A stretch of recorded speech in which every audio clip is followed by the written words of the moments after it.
Where did all the times go? When did they all pass by? How did I get so lost in a blink of an eye? Gone. You were just here by my side. Everything was nice. Now I take it, it's all over now. Damn, I gotta move on, away from my comfort zone. Yeah, I gotta stay strong, even if my wounds open and show. Yeah, I gotta live on for the present. Know that everything will be okay, just fine. Everything will be alright, right? No, I can't take this pill, not any longer. Yeah, I'm just acting tough. I'm nowhere strong enough. When I see you smile, that's just some torture. Every time I think about you, girl, the pain is absolute. The pain is absolute. The pain is absolute. The pain is absolute. The pain is absolute. The pain is absolute. The pain is absolute. You can tell every lie. Every time I laugh, you know what's going on. You can see through me like glass, but you don't need to ask, cause I'ma say nothing is wrong. Smile on my face, but dead in my core. We were in deep, now we're back at the shore. Stay together without a doubt. We knew each other both inside and out. I wonder every day how it became like this. Now wishing in life there was a redo switch. Used to read me like a cheat sheet on a low week. Make me feel weak on my knees when we split. Down, we were going for the long term. How did that go? Let them get it for how did we quit? How to admit, but sadly that'd be the end of the script. And now damn, I gotta move on, away from my comfort zone. Yeah, I gotta stay strong, even if my wounds open and show. Yeah, I gotta live on for the present. Know that everything will be okay, just fine. Everything will be alright, right? I can't take this pill, not any longer. I'm just acting tough. I'm nowhere strong enough. When I see you smile, that's just some torture.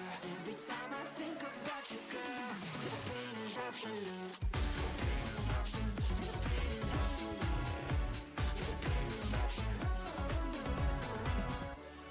pain is absolute. The pain is absolute. The pain is absolute. The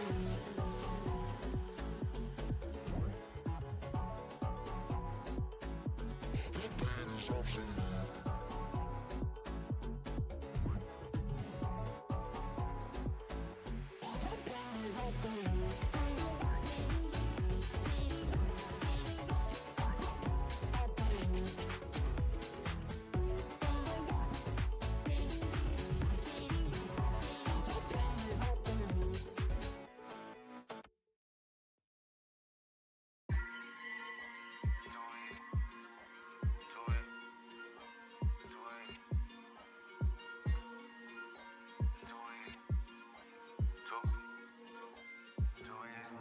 I can do this with my eyes closed. It's too easy. It's too easy. I can do this with my eyes closed. It's too easy. Too easy. It's too easy. I've been there, done it, seen it. Boy, all that like Keenan. Still got crack, they fiendin'. Flow still hot like Phoenix. Shine so bright, I'm gleaming. This off top, I'm tweaking. Fresh out the rat like Neiman. And I'm still tryna fight my demons. Cause we all gotta act like Tina. That's why I gotta ride with the Nina. Outside, it's a war going on. Maybe put my hands on my head like the Macarena. They want you walking on board like Kima. And give an F to you like John Cena. Putting blood on the brand new Beamer. Tryna earn they stripes like Adidas. You get cold when you ride with the heater. It'll turn you to a dog like a Keto. And expose to a cat like a cheetah. They smoke my partner like reefer. Dímelo porque o no entiendo. Mi gente must really need Jesus. They shed real blood, I never seen the crypt and I believe it.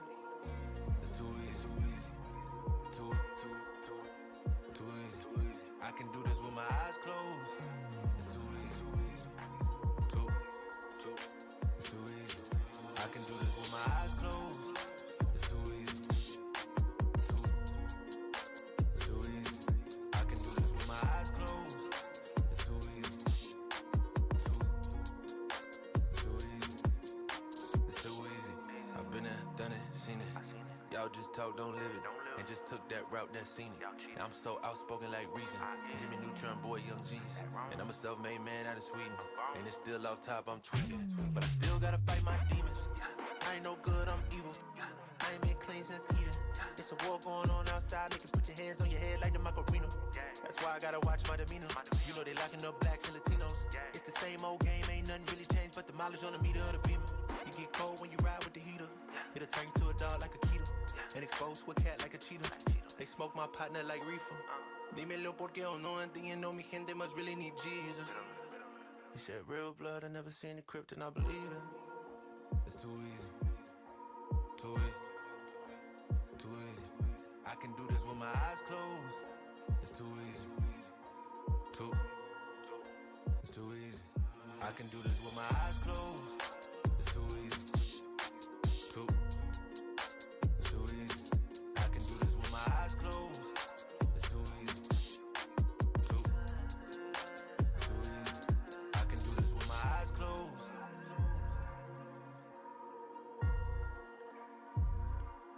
I can do this with my eyes closed.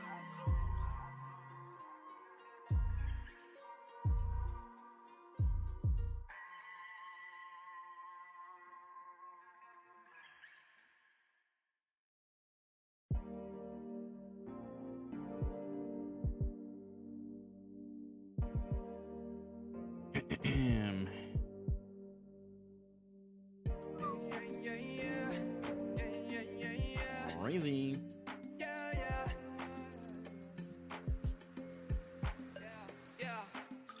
You was wrong, I was right. Didn't take long just to make it for life. Nah. I think that I might just fall out now. Yeah, just fall out. You was wrong, I was right. Didn't take long just to make it for life. Jesus. Okay. I think that I might fall out now. Yeah, just fall right now. Oh wow, you be calling on a weekend. I woke up like what's up on the streets and Man. I think I always tend to like put that shit like a little bit too loud.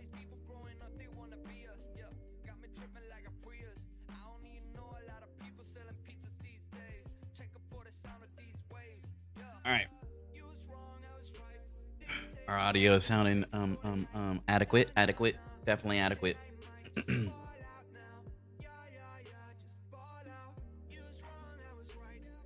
Man, this is gonna be a long one, man.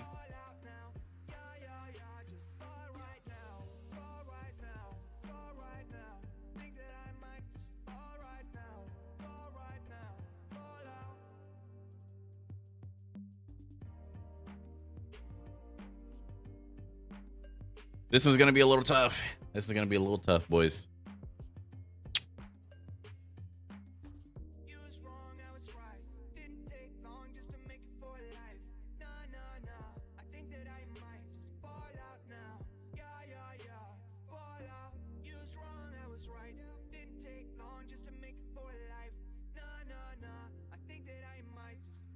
Oh, wow. Wow. Jesus. All right.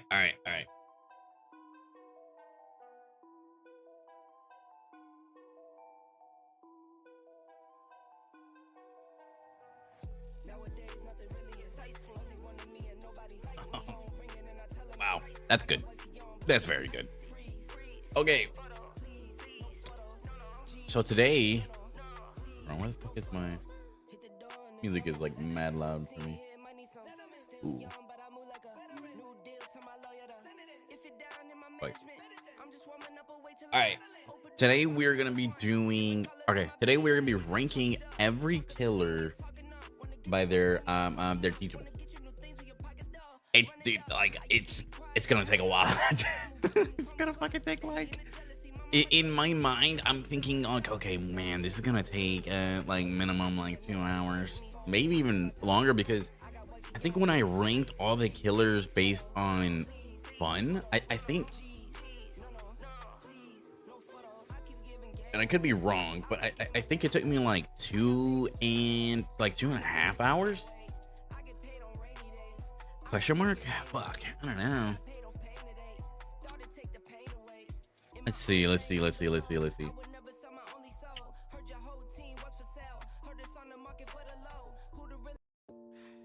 many killers do we fucking have? That's a better question. 4, 8, 12. Oh man. All right. Wait, am I sharing my correct screen? Apologies. Okay, I am good. All right, let's just see what the fuck are we getting ourselves into for a 12, 16. Wait, what? 4, 8, 12, 16, 20, 24, 28, 32, 36, 37, 38. Oh man, dude. That's a toughie. I'm not gonna hold you. I think that might be a toughie. 38 fucking killers? Since, dude, we're almost at 40 killers in Dead by Daylight, and they all suck. That's cope. That's so cope. Look, guys, I'm gonna keep it a buck. I really did just like wake up. I had planned to wake up so much earlier, and I was gonna work out, and like I had like a whole morning planned, and then I don't know, like my brain just decided to skip my alarm, which kind of just cooked my morning. I'm not gonna lie.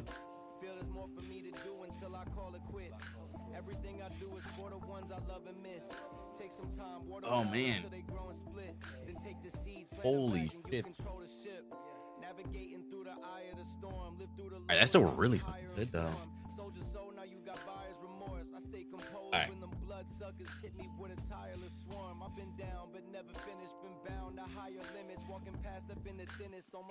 Okay. So the way I think I'm gonna do this. Can you nice. Okay, they do still have this W mans, bro. Okay, yeah, this is gonna make everything so much fucking easier. I, for a second, thought I was gonna have to go in and type the killer's name and just like see their teachables just like that. Just like that. Okay. Let me bring up the tier list shite.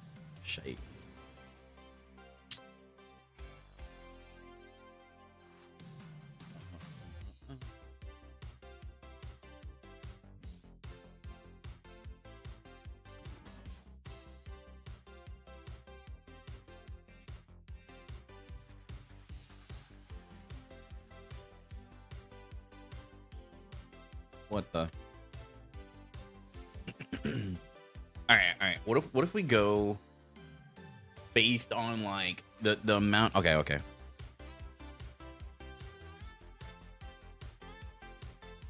What if we go based on like the amount of like value you get, right? I think that'd be good.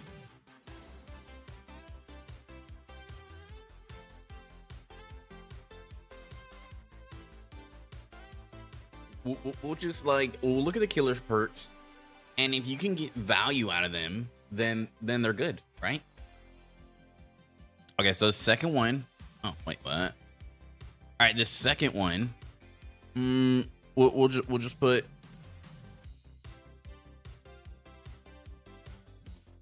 value, and then okay, insane value. Value. Is that even how you spell value? Wait. Full screen so you guys don't see my search history. Okay, that is how you spell value. All right, confirmed. Thank you. I don't know, man. Sometimes I just like fucking doubt myself, bruh. All right, so we'll go insane value. Value.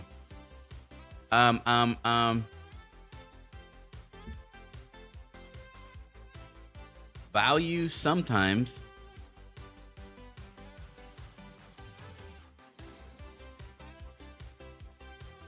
And then we'll go situational value.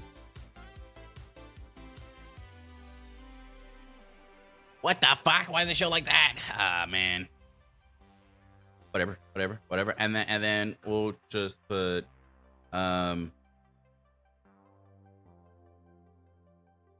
doggo.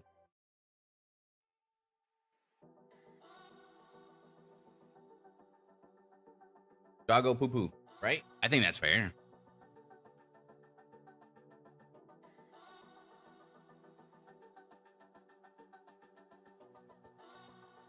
I think that's valid. No, that's valid. That's so valid. Okay, okay. Oh man, I just don't like the way the fucking. Wait, can I? No, I can't.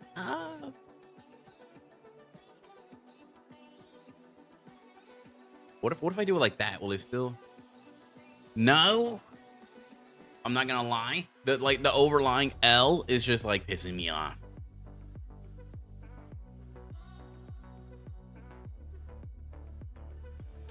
We'll just do situation value. Fuck it. We'll just put it like that. W. Okay. All right, we're getting somewhere, boys.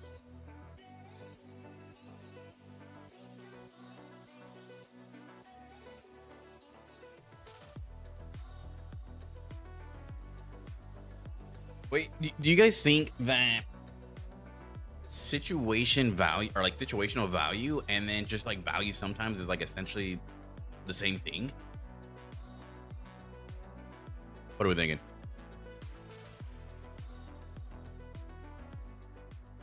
By the way, someone tell me if my music is too fucking loud or not.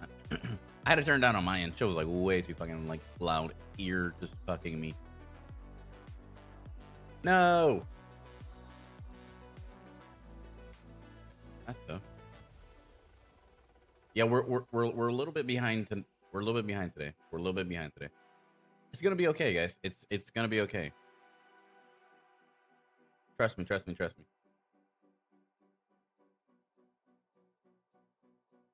Okay, insane value.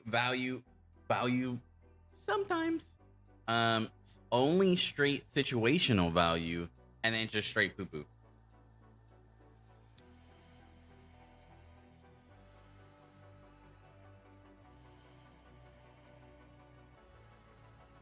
Or should I take like one of them out? Thoughts? And instead of just having like a situational value, we just go like straight to like poo poo. We'll only have like 4 tiers.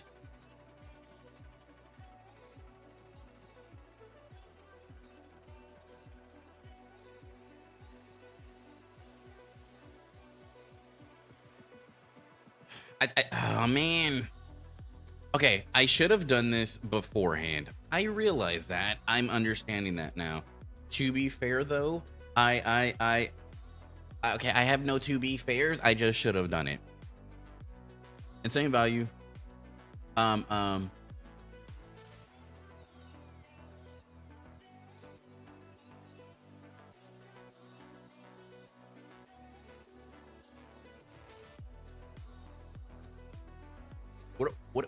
What if fuck, man?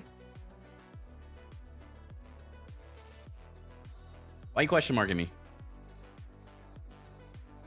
Oh, what did you what were you trying to talk about yesterday? If you messaged me on Discord, I didn't see it.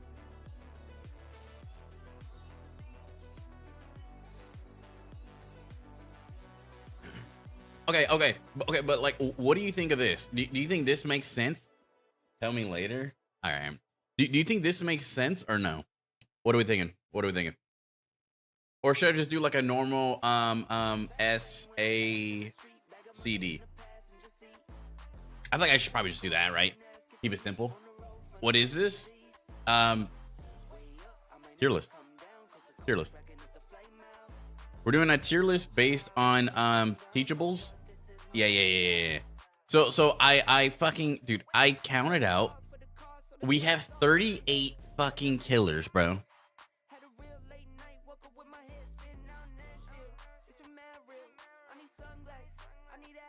I should probably just do SACD, right? Fuck it. We'll do that. We'll do that. Let's not be fucking extra. Wait, what?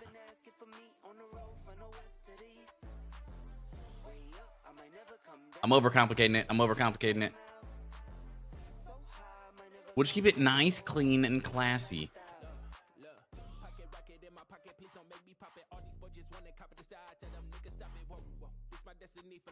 Dude, I forgot B was a letter.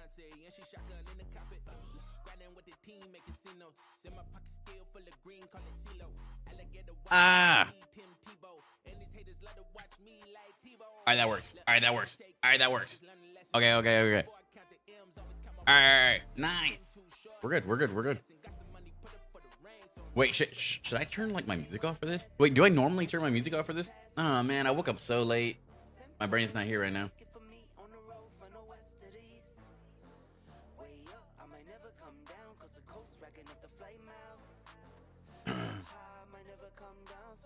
Alright, I'll go fucking acapella, bro. Turn it off? Alright. I'll go acapella. Alright. Let's get this show on the road because it's probably gonna take like at least 2 hours or like 3 hours to do that. Oh man.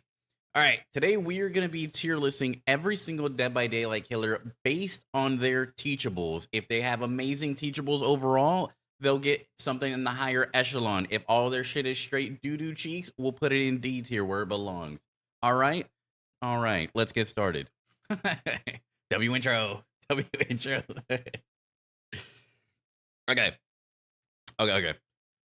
Okay, we can start from the bottom and then just work our way to the top. We could do it like that. I love that idea. All right. So here's what we're gonna do, right? We'll look at the killers, teachables like this, right?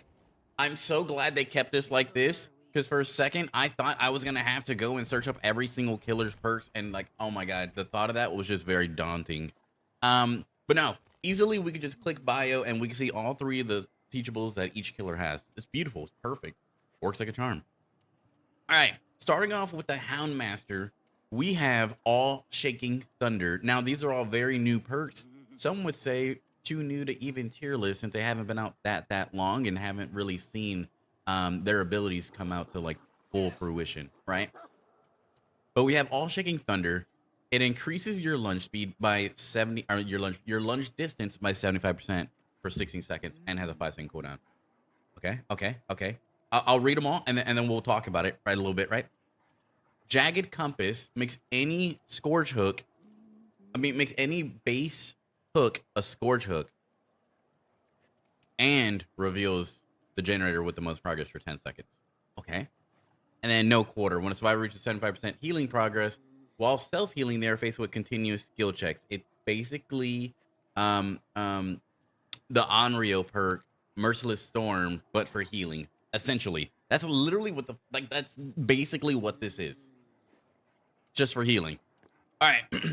So in terms of like overall value here, if I'm gonna do this for people that just may not own certain characters. Like, will I say to buy this character for their perks because it's gonna give you some like some insane value in your matches, and we'll kind of just do it like that, right?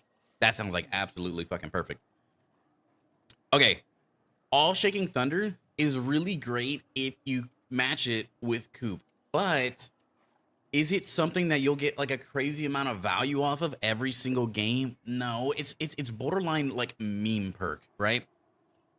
Scourge Hook Jagged Compass is actually very insane, and you can get a great amount of value if you are pairing it with other Scourge Hooks. But if you're not running a Scourge Hook build that's pretty much just based around like this preference, it's not going to get any fucking use at all, basically. And then this, no one cares about this. Why is this a thing? This makes 0 sense. They have to reach 75% healing progress for them to even get like a continuous skill check. And if they're good at hitting the skill checks like most players are, it's just gonna help them complete the fucking heal even quicker. Which no killer wants that. So, okay. What are we thinking here? I feel like her perks are very like memeable and like situational, or like you have to like make an entire build around it to just be able to use it overall. But it's not something that I would say you could just pop on and get like a crazy amount of value from.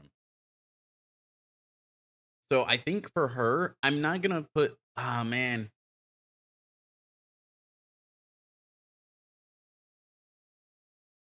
Okay. We're gonna put it at D tier for now, but until later on, if I think it's just a little bit differently with how everything stacks up, I feel like it could also easily be C because I'm kind of torn between C and D because Jagged Compass it has like some phenomenal like synergy with like all the other score tricks like Floods of Rage and things like that.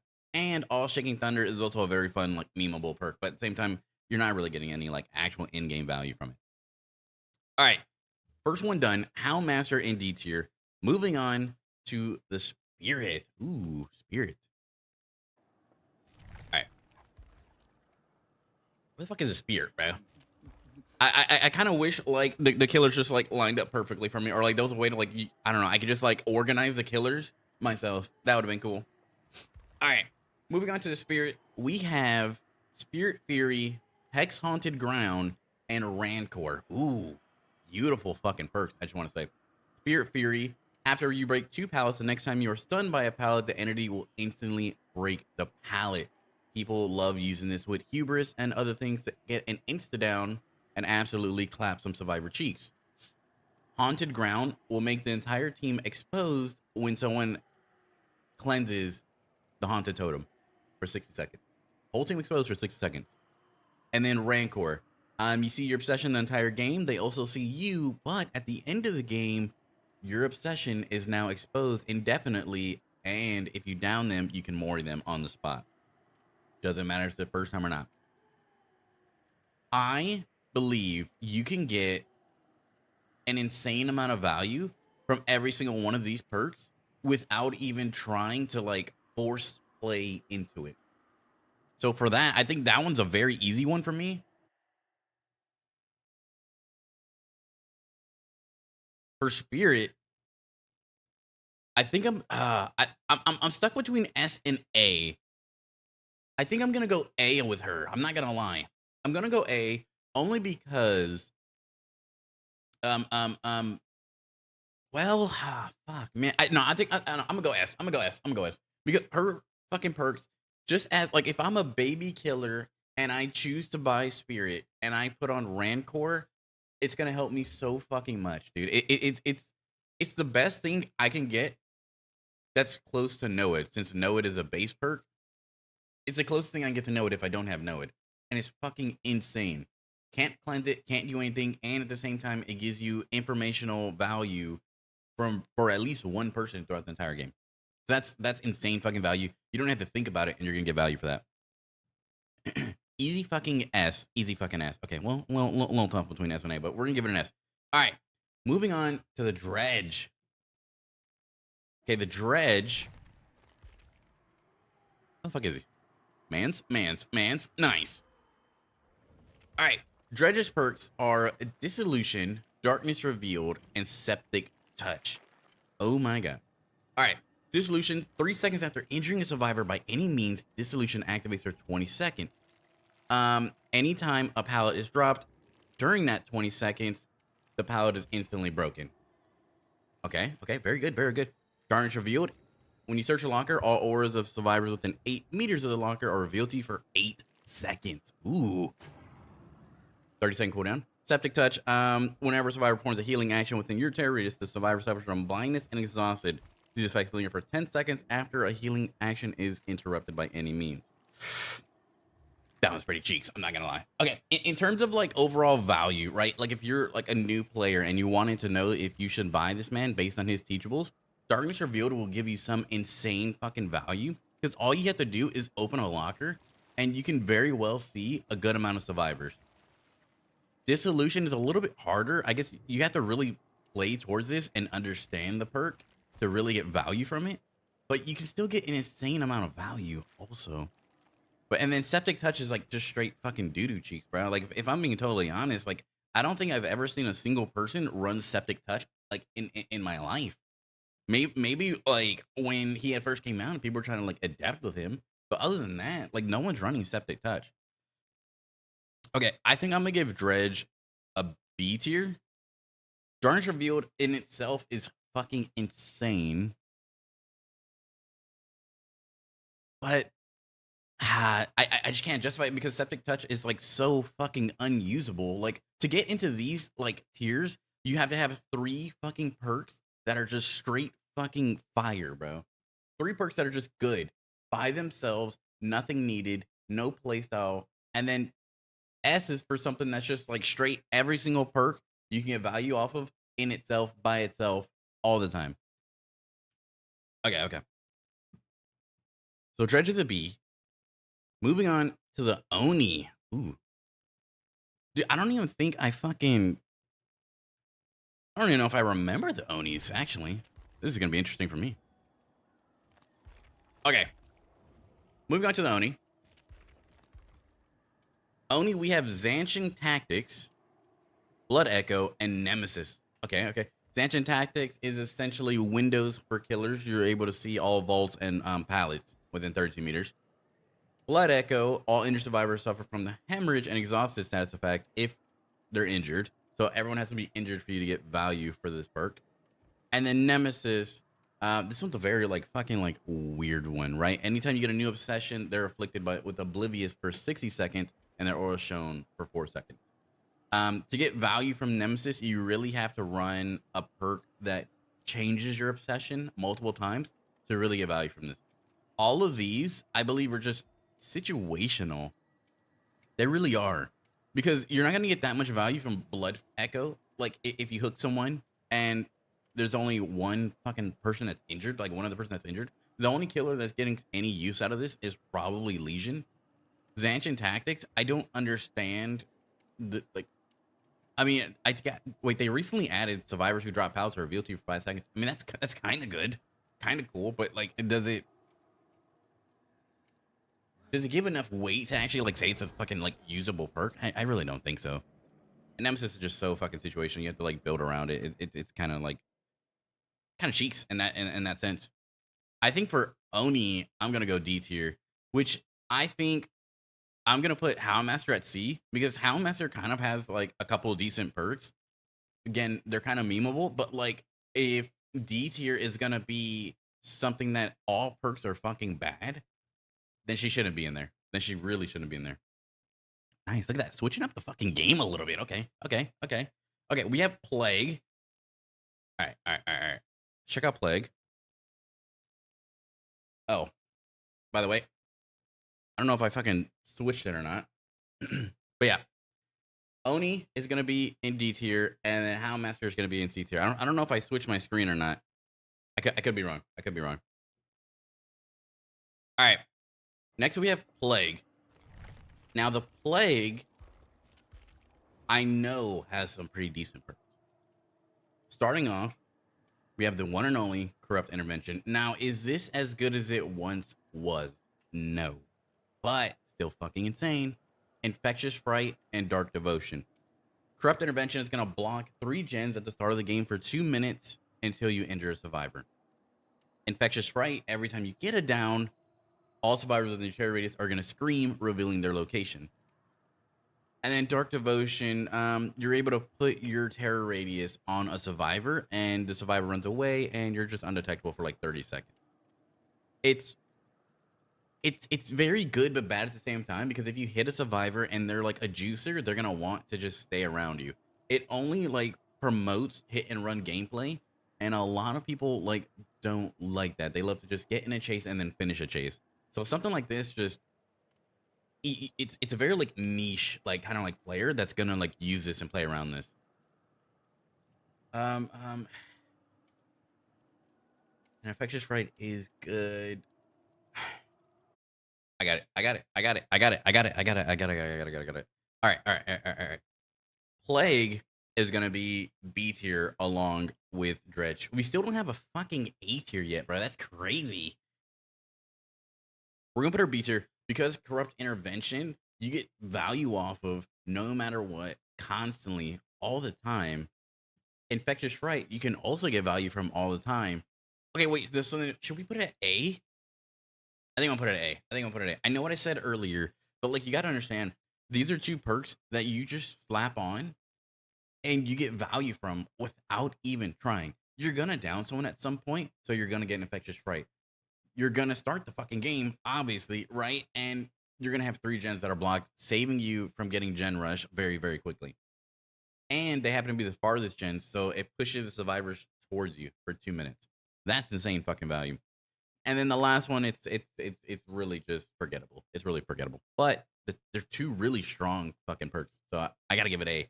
I gotta give it a. It sounds weird, but I just have to, bro. I just have to. Ooh, bubbers. Moving on to Leatherface, man.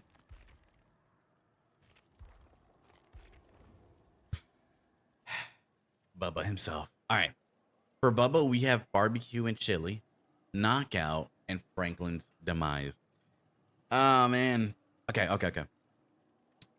All of these perks at one time were so fucking strong. It was crazy. Nowadays, these perks aren't really used that much. Barbecue and chili used to be like forgive me if I'm wrong, right? But it used to be like 20 meters, like 16, I think, or something like that when it first came out. You used to get value like all the time. Now they have to be borderline boarding a flight to Connecticut and mid-flight for you to even see them. They have to be so fucking far for you to get value. So it kind of like diminishes the perk a lot. Knockout is kind of a strong perk if you really think about it. Survivors can't really move. Their recovery speed is like hindered. And then none of their teammates can see exactly where they went down. It's kind of nuts. I'm not going to lie. Is it like crazy value though? I don't really think so, if I'm being totally honest. Franklin's demise. Ah, man. This used to be a very annoying perk when it first came out, but not that many people really use it anymore. Not to say like it's terrible.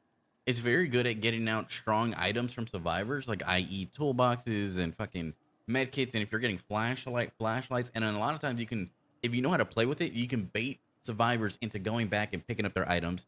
Because when you hit a survivor and they drop their item, initially they're going to want to go back and grab it, right? Before the charges are gone. So you can kind of just bait that. And it's easy for like refrags. Okay. Leatherface. Okay. Barbecue and chili, I mean, still holds some value. Knockout, you can get consistent value, but is it like an amazing value that's like very necessary? I don't think so. Franklin's demise, you can also get consistent value as long as you're getting hits at the same time. I don't think it's anything that's gonna like really affect your game. It might affect it very like minusculely. So I think for Bubba, I think, oh man, fuck. I don't know. Okay. I think I gotta go see. Fuck, am I putting him on par with Houndmaster? Oh hell no, dude. I may be cooked. My mind actually may be like dying. Okay. It's just like his perks are usable, but like, will they give you like it's they're just not gonna impact your game. You know what I mean? As much as like they probably should. So I just can't. Maybe I'll change it later. Fuck it, man. I don't know. All right, moving on. We're gonna be on Vecna. Let's see what Vecna's rocking. What the fuck is this guy? All right, the lick or the lick, some shit like that. All right, for Vecna, we have Weave Attunement, Languid Touch, Dark Arrogance. Weave Attunement, survivors within 12 meters of dropped items have their auras revealed to you. Affected survivors see the item's aura. When a survivor picks up the survivor item, they suffer from oblivious status effect for 30 seconds. What? I mean, okay, this may be good, right? Oh, it says when an item is depleted. What? They have to deplete the item, fully use an item for you to get value for this, right? Which is totally not in your hands at all. Plus, some survivors may just not bring anything. So you're probably not going to get that much value out of this because it's something that is totally out of your hands. And I don't like using perks that rely on the survivors to do something. That's why I feel like a lot of people don't use Blood Warden. Like, survivors have to fucking fuck up, stay inside the gate, for you to hook someone and then block everyone from leaving. It's one of those perks. Languid Touch. When a survivor within 36 meters of you scares a crow, they suffer from exhausted status effect for 10 seconds. Languid Touch has a cooldown of 5 seconds. Why is there a cooldown for 5 seconds? What's the point of putting a cooldown at that point? It's only 5 seconds. Okay. I can see this being useful if paired with spies from crows. Every time a survivor disrupts a crow or scares a crow, it shows their location or gives you a notification. You can pair that with Languid Touch and you'll know where the survivor is, but at the same time, they're exhausted for 10 seconds. And you have to be next to them. You have to be within 36 meters of them. They have to scare a crow. It only lasts 10 seconds, and you have to be using another perk to actually get value from it. That's crazy. Dark Arrogance increases the duration you are blinded by any means and the duration of power spends by 25%, but you vault 25% faster. Wow. Seems like a very double-edged sword. The 25% vault is very good. At the same time, why not just run Bamboozle and have no negative side effects, like getting stunned for, I don't know, 10 seconds? Or Flashlight for even longer, probably? I'm not gonna lie, I don't think anyone, if you're especially if you're a newer player, should buy this fucking character if you're hoping to get good teachables. For me, Vecna is probably an easy D tier. He makes Oni's perks look so fucking good. I'm not even gonna hold you.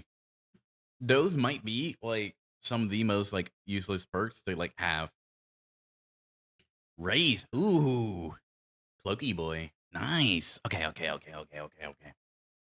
right, moving on to Wraith. Know where he is.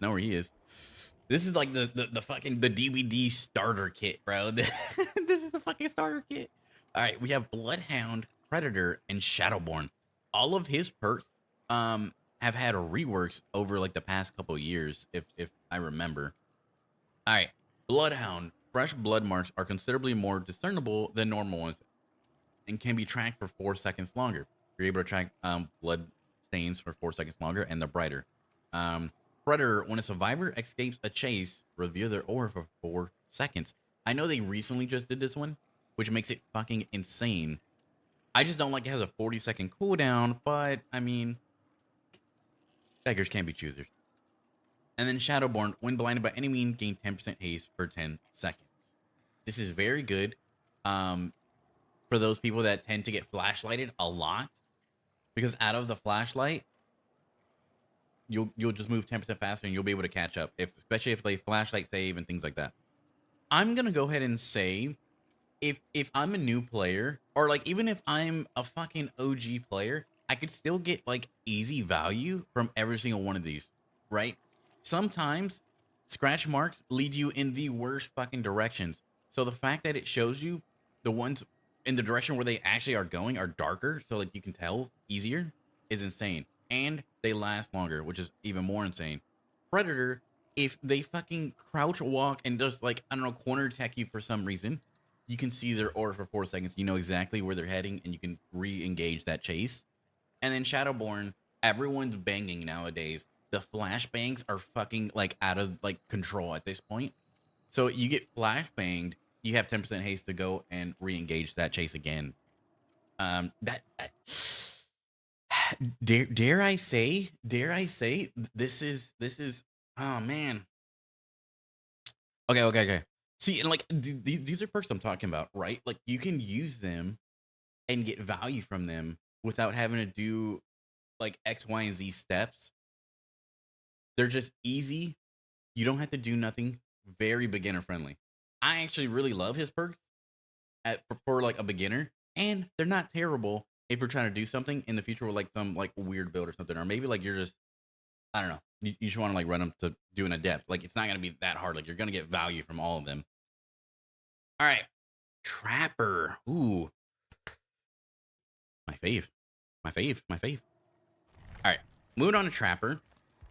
Trapper is gonna have agitation, brutal strength, and unnerving presence. Agitation helps you carry bodies faster by 18%, and increase your terries while doing so. A lot of people love running this with Starstruck and things like that. Brutal Strength helps you break literally everything 20% faster. Insane value. And then Unnerving Presence gives people smaller skill checks, right? Which typically isn't difficult to deal with for like an advanced player, but like if you are a new player, this is so fucking tough. This is like game breaking for you. I may be like so fucking biased. This may be where like my bias kicks in. I'm not even gonna hold you guys, but I think Trapper's an S tier as well. Now I know I'm kind of like putting like my favorite killers up here. I mean, except for Sparin. Sparin's kind of doo doo, but like it's just their perks are like I love that the devs have kind of like gone back and fixed this shit up a little bit, right? They made it to where Trapper's perks were always pretty decent, but like Race were always fucking just ultra bad. I just love how beginner friendly both of their perks are. You can get fathomable value on base without having to do anything extra, which you just want to see. Like you want to see easy value. You don't want to fucking work like super hard to like see some results in your game. And sometimes for some perks, you do all this extra just to see results, and like you still don't even really know if you got the results because like DBD doesn't even give you like some form of notification, right? Like what is it? I think Force Manifestation, right? The perk where when you down a survivor, every survivor within like 16 meters of you or 30 meters of you, whatever the fuck it is, gets hindered for like 10 seconds or something like that. Like I wish I could see how like the 10-second meter when it starts, like how would I even know if there's a survivor within 16 meters of me? Like when I get the down, like give me some sort of fucking notification. Like I want to know if I'm getting value from this fucking perk. Anyways, cue off the rant. My bad. That's my bad. Moving on to Nemesis. Dude, a lot of these killers, I really like. I just don't remember their teachables. It's just been like so long since I've like looked at them. Dude, I don't even remember the last time I've done an adept challenge. Just kind of fucking nuts. Ooh. Wait, Lethal Pursuer is Nemi's perk? What the fuck? Interesting. I'm not gonna lie, I didn't know this. Okay, starting off strong with Lethal Pursuer. Then we have Hysteria. And then Eruption. Lethal Pursuer allows you to see every single survivor at the start of the match, and if you are using any other aura reading perk, it lasts an additional 2 seconds. Fucking crazy. Hysteria. When a healthy survivor becomes injured by any means, all injured survivors suffer from a believe status effect for 30 seconds and then goes on cooldown for 30 seconds. This is literally Blood Echo, except you don't need to hook anyone. Yeah. I mean, it has some use sometimes, kinda. If you're playing Legion a lot, then yeah, it's good. And then Eruption, this one every time, like every gen, I believe that you've kicked, if you get a survivor put into a death state, they all blow up, right? Essentially, after kicking Janus, order is highlighted in yellow. Whenever a survivor enters the dying state, every affected generator explodes, losing 10% worth of progress, which this before used to be, I think, 20% or 15% until they nerfed it. It was super strong about like a year ago, maybe a year and a half ago now. One of the absolute meta perks for killers. Then they nerfed it into the fucking ground. Any survivor repairing a generator when it explodes will scream reveal. Well, that's actually not that bad. As like a secondary function, it still has a lot of value. I can see it's working for like someone that like kicks gens a lot. This perk it's so situational, and this perk's just like ultra fucking like OP, dude. How do we rank something when we have a decent perk, a situational perk, aka kind of bad, and then a fucking like S tier plus perk? How the fuck do we rank that, bro? Like the scale was just so everywhere. Ah, man, that's a toughie. Yeah, that's a toughie. That.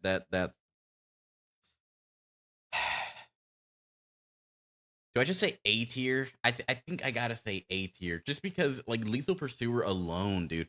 I would literally buy Nemi for Lethal Pursuer alone. I'm not gonna lie. Like in today's age, if I was just buying DBD, I would buy Nemi just for that one fucking perk. That perk would give you so much pressure in the early game that is fucking stupid. And for all the orbital hunters players, this is the main fucking thing you want, really. Well, one of the main things. I could be right. I'm not an orbital hunter, but I'm pretty sure that they all fucking use it. All right, moving on to the knight. Dude, knight used to be like one of my fucking like mains, and now like I really just don't play him at all. I don't know why. He was always granted, he's not like the best of times, but like he's not terrible. He's not terrible. Bro needs some more love.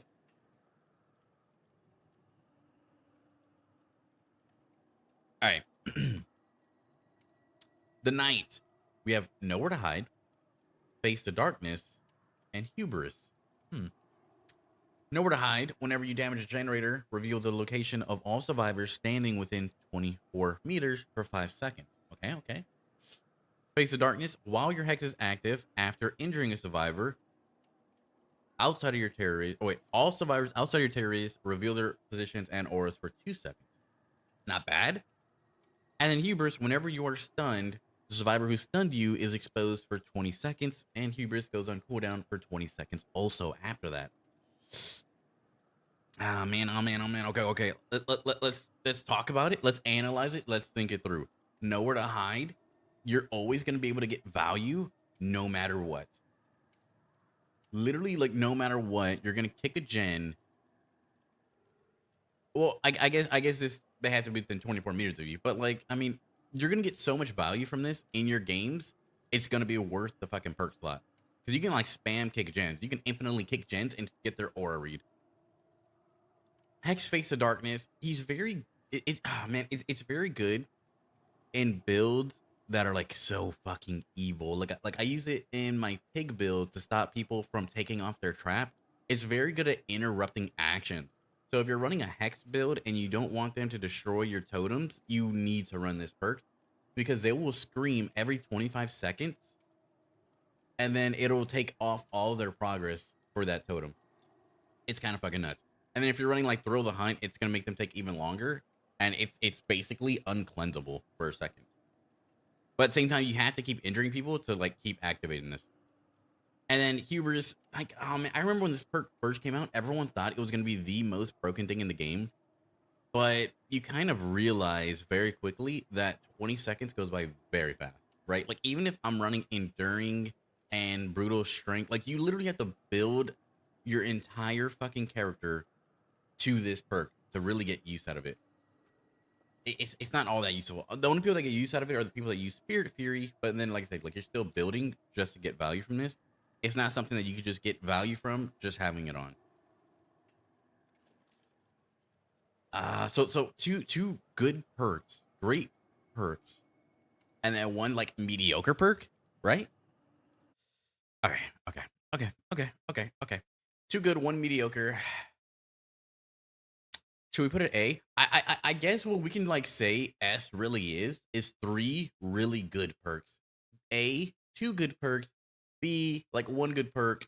C, like no really good perks, like very like situational perks, but still could possess some value. And D is just like you get no value no matter like how hard you fucking try. Like you really have to push for that value. And at that point, it's pointless. All right, moving on to the artist. Dude, when was the last time? Yeah, it's probably been like at least like 2 years since I played artist. I'm not gonna lie. All right, moving on to the artist. We have Grim Embrace, Pain Res, and Pentimento. Holy shit. Grim Embrace, I believe, was it buffed recently or just like reworked? I think it was reworked. Okay. Each time a survivor is hooked for the first time, gain a token. When moving 16 meters away from the hook, all generators are blocked for 10 seconds. Upon reaching 4 tokens, all generators are blocked for 40 seconds, and the obsession's aura is revealed to you for 6 fucking seconds. That's crazy. That's insane fucking value, no matter what. Pain Res, I'm not gonna lie, I forgot Pain Res was her perk. This is still one of the most used perks in the game till this day. It's like instant value just upon putting it on. And Hex Pentimento is stupidly overpowered if played correctly. This shit will win. Like, you could win games alone with just this perk. It's actually fucking crazy. I'm so surprised they never nerfed it. People run this with the Knight's Hex of Darkness, and it's so impossible to re-cleanse these Pentimento totems. It's so stupid. I think this is like easily, bro. Like I don't even like think I have to like overthink this one. I think Artist is easily an S tier. She has some of the strongest perks in the game. If I was new to the game and wanted to get a hold of some of the most used like meta perks as a killer, I would totally pick her. I'm not gonna lie. I didn't realize like her kit was literally that good. It's kind of tough that the killer's very bad. Okay, moving on. We have Xenomorph. Ooh. I don't remember his perks either. Like a lot of the killers, I remember their perks, but there's very like few that I'm a little out of touch with. All right, Xenomorph. We have Ultimate Weapon. Whenever you open a locker, all survivors within 32 meters scream and reveal their location. This is like this is like Infectious Fright, except you don't have to down anyone, and it adds on a little tiny bit extra, right? They gain blindness for 30 seconds. And like it says, blindness prevents survivors from seeing auras for 30 seconds. All right. So just opening a locker, you can get value from this. Rapid Brutality, you can't gain Bloodlust, but every time you M1 someone, you get 5% haste for 10 seconds, which is a crazy fucking amount of time if you really think about it. While in chase, that just move faster. This is like getting NOED just every time you hit a survivor for 10 seconds. Granted, there's always a cooldown after you hit a survivor, which takes approximately what, like 3 to 4 seconds. So like in reality, you're getting like 6 seconds of this, unless you have save the best for last, and then you can utilize about 9 to 8 seconds of this, which is a lot better. And then Alien Instinct. This perk activates when you hook a survivor. You see the aura of the furthest injured survivor for 5 seconds. That is straight cheeks, brother. I'm not gonna lie. I don't know who is running this shit. These are two really good perks. I know a lot of nurse mains run this perk, and then I know a lot of like I run this on Trapper. Like a lot of like M1 killer mains run this perk just to help shut down chases even quicker. There's not a single soul on this earth who's running this shit unless it's for an adept. Let's be honest. It's not fucking happening. Okay, so Xeno, since he has like two really good perks that you can get easy use out of, I think I'm gonna put him in A along with Nemi, Night, and Plague. He has one very bad perk. If the last perk was good, he'd easily be an S tier, but not today, man. Not today. Unless they do like some reworks. I think they're supposed to have like another like overhaul of reworks coming soon. Like, I think they said like the end of January or February or something like that. Because they're reworking Freddy right now. I know that. And that's supposed to be coming out, I think, at the end of this month. I think. I could be wrong, but oh my god, am I excited to play Freddy. By the way, I totally forgot what killer was next. What killer's next? The twins. Okay, my bad. Okay, moving up to our twins. All right, for twins, we have Hoarder. This used to be really good with Pinhead before they nerfed the ability to... what was it? Gain or like, oh, wait. Mine's rendering. Survivors reveal the location when they interact with a chest or when they pick up an item within 64 meters of your location. Okay. Yeah, people used to always use this with Pinhead because the cube counted as an item, which I think nowadays it's not counted as an item anymore. I think. I could be wrong. Someone like correct me on that. So I don't know if you even see the survivors when they pick it up, but that was like the only time that this was even useful. No one fucking uses it anymore. People only use it on Pinhead for that one exact reason. Oppression. Every time you kick a gen, 3 other random gens also start regressing. It's very good at the same time. If it's okay, it's only gonna regress generators that are that literally have progress already, right? So if you kick a gen, odds are the other two gens that get fucking blown up, right? And that are regressing have survivors currently on them. So yeah, you're gonna stop their progress for approximately 3 to 5 seconds. But if they're back on that gen immediately, it's not gonna regress shit. You know what I mean? So like, you're really not getting any value from this. I mean, like, yeah, they get the difficult skill check, but like most players, okay, at least most players at the level that I play at, I suppose, will always fucking hit these difficult skill checks. It's just like skill checks, or it's just like a toddler fucking walking, right? It's so simple, so easy. Been doing it since you were straight out of the womb, probably. And then coup de grace, like kind of like a memeable perk, but like at the same time, very strong for M1 killers. Like, let's be honest, you can shut down some crazy fucking loops that you're getting just ran on by having this in your back pocket and like surprising everyone. But it's also one of those perks where if the survivor does know you have it, they may, try and play against it, which they kind of can a little bit, but maybe just like not what's the word? Staying on loops where they know like they can't see you the entire time. Hoarder, useless. Oppression, like, man, it's kind of useless. Like, if you think about it, unless like you're playing against newer players, and then they'll always miss that difficult skill check. But other than that, kind of useless. And then Coop is, it's a meme perk, but it's still also like very fucking fun. Let's be honest. Okay. What are we thinking for twins then?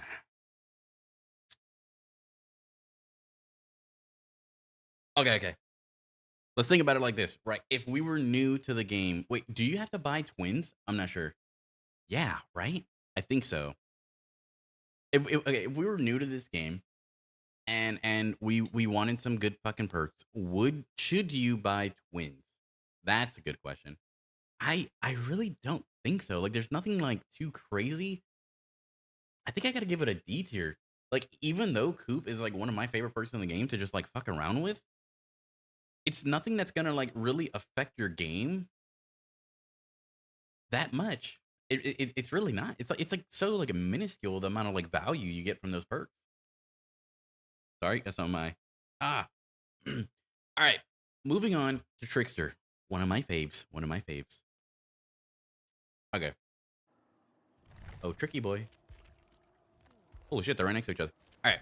Moving on to Trickster. We have Starstruck, Hex Crowd Control, and No Way Out. Starstruck is going to make any survivor around you exposed, or any survivor that's in your terror radius exposed when you are carrying another survivor over your shoulder. Now, like it says, the effect persists for 30 seconds. So if you have, a lot of people run this with Agi and will straight run up to people trying to take hits and just insta-knock them. Or they'll get the hook with Agi, since you move quicker, and utilize a lot more of that Starstruck time and use that to get easy fucking down. So I feel like, man, I want to say it's a very good perk to have like as a beginner, because everyone around you is going to be exposed. You know what I mean? Like, I feel like for like a newer player and like as an OG player, I know a lot of people still fucking use this. Like, it still has crazy amount of value. Although a lot of people see the symbol and they know what it does, and they'll just like kind of like stay away from you. But if you have some aura reading perks to kind of help you out with this, then you know exactly where someone is and can just kind of kill them. Hex Crowd Control recently buffed, right? Now, when a survivor performs a rush vault, the vault becomes blocked by the entity, and you can hold up to 5 windows hostage until they cleanse your totem. Now, these 5 windows constantly change every time a survivor vaults a window. But still, nonetheless, you can have 5 windows completely blocked until they find that hex totem, which, again, if you are running like Face of Darkness and things like that, it can make it very, very difficult to make them even... To give them a chance to even take this out, essentially. No Way Out, every hook you get gives you an additional 12 seconds to opening the exit gates. This is like probably like one of the most like strongest, or one of the like strongest killer perks out there, because it forces the survivors, when you have all 4 stacks, to stay in the fucking trial an extra minute. And as everyone knows, every second literally counts in Dead by Daylight. So having an extra minute to go chase survivors, it's like the difference between, for a lot of people that are going for win streaks, it's the difference between losing a streak and winning a streak. Because everyone knows like a 3K is essentially a win, and you may have a 2K and all the gens be done, and then but you have 4 stacks and no way out, and they go touch that door, and now you have a minute to find a person, or if you're already chasing a person, complete that chase, get them on the hook. And even if people go for the save immediately, they still have to wait. So like you're just able to like really just take control of that free fucking minute. And you could pair it with Remember Me and make it like almost like 2 minutes, I believe, which is fucking nuts. Okay, I think for Trickster, dude, like one insanely strong perk, another like good perk that leaves survivors exposed, and then another one that's like kind of like situational. If you think, as long as you're like running a build to kind of help it, then it's really good. Okay. Since it is like 2 good perks, and like one of those perks being very strong, I would literally buy Trickster just for No Way Out alone. But it doesn't have 3 really good perks to even put it up here with these perks that are essentially perks that you can get like instant value from, and that are like very like beginner friendly. Like these are just like easy plays or like buys and like level ups to get instant easy use out of those perks. Okay, moving on to the Singularity. Interesting. I don't remember what his perks are either. Dude, I'm like out of the game. Holy shit. All right, Singularity. We have genetic limits. Anytime survivor loses a health state, they suffer from exhausted status effect for 8 seconds. Forced hesitation. Survivors standing within a 16-meter range suffer from hinder status effect for 10 seconds, reducing their movement speed by 20%. This is the one I was talking about earlier. And machine learning. When the compromise generator is repaired, you become undetectable and gain 10% haste for 45 seconds. This effect cannot stack. Okay. So, I'm not going to lie. All of these are kind of bad, right? You're not going to know really if like your shit's working, right? Like forced hesitation, you don't really know. Like I guess you can maybe like visualize and see if a survivor is moving a little bit slower, but you're not necessarily gonna know if your shit affected them or not. Genetic limits, like they're exhausted for like 8 seconds. Like what? People can literally walk that off, or if they have vigil, this 8 seconds now turns into 5 seconds, and all you have to do is drop a pallet and walk with like fixated or something, which a lot of survivors typically use. Fixated or do anything, or just walk for 5 seconds during chase, which is kind of easy to do. All you have to do is just pre-drop a pallet. They can pre-drop 2 pallets and have this exhaustion off of them, and then now they have dead hard or like some fucking like stupid shit like that, or blood rush, and they're just gonna heal up or something like that. No, you just get double exhaustion with them. My bad. Still kind of useless if you think about it. Very easy like counter. And the machine learning, like, dude, like you have to like, it's such a situational niche thing, and like you get use out of it.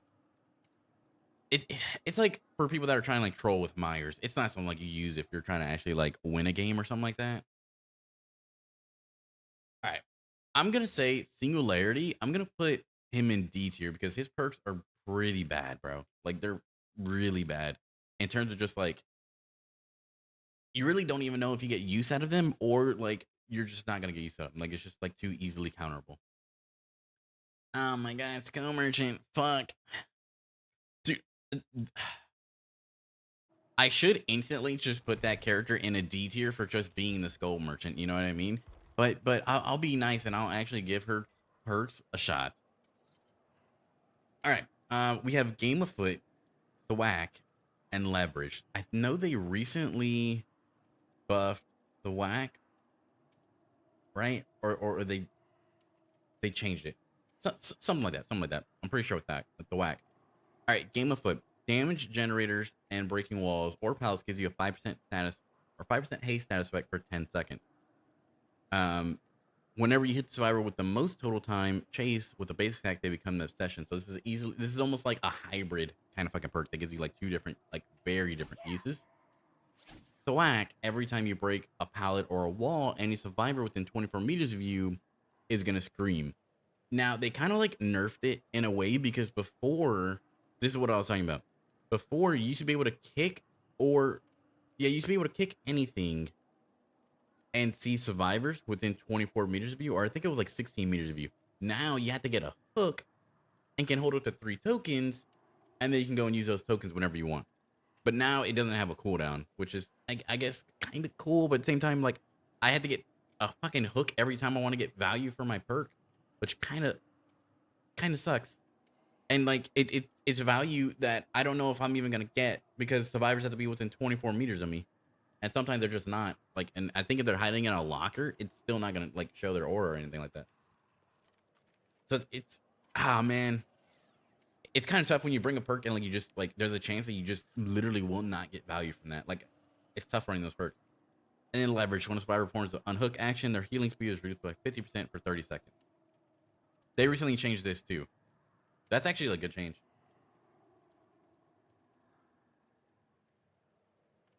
Oh my god. Okay. Think about it as a baby killer, right? Game of Foot may be helpful. Same thing like Rap Brutality may help in chase. Whack, kind of weird. They may not get that much use out of, unless they really like know what they're doing. And leverage is actually kind of insane. I'm not gonna lie. As like a newer player, a lot of survivors tend to heal under the hook. So for this to be a thing and to cancel that out is insane. Honestly, dude, so surprisingly, very, very like surprisingly, I think, oh man, I think, I think I'm gonna give her a B. Surprisingly, initially I was like, oh my god, I should like instantly put this killer in a D just for being the skull merchant. But like, her perks aren't like her teachables aren't that fucking like terrible. Like, you can get value from them in like your everyday games. Wow, what a fucking shocker! I'm not gonna lie. I didn't think there was anything good about that killer. All right, Pinhead boy, Cenobite. All right, let's look at the Cenobite. For Pinhead, we have Deadlock, Plaything, and Scourge Hook, Gift of Pain. All right, Deadlock, entity blocks a gen, or after a gen is completed, the next gen with the most progress is blocked for 25 seconds, and you get to see the aura of that gen. So not only is it hindering them from completing a gen for 25 seconds, but it's also telling you where that gen is, which inadvertently is giving you some information on where survivors are, or like where they are lingering. Plaything, this is a fucking huge one, dude. Now that's a fucking huge one. Oh my god, look at the genetics on that one. Jesus Christ. Okay. Every time you hook a survivor, they are affected by Plaything, in which they cannot hear you at all. Your terror radius is literally 0. They suffer from Oblivious. And they can only see a hex totem within 16 meters, which is fucking tough, bro. It's such a hard thing to play against. It's so powerful, unlike any killers that can insta-down you, like a Hillbilly, a Leatherface. Really, any killer. It's like almost like a free fucking hit.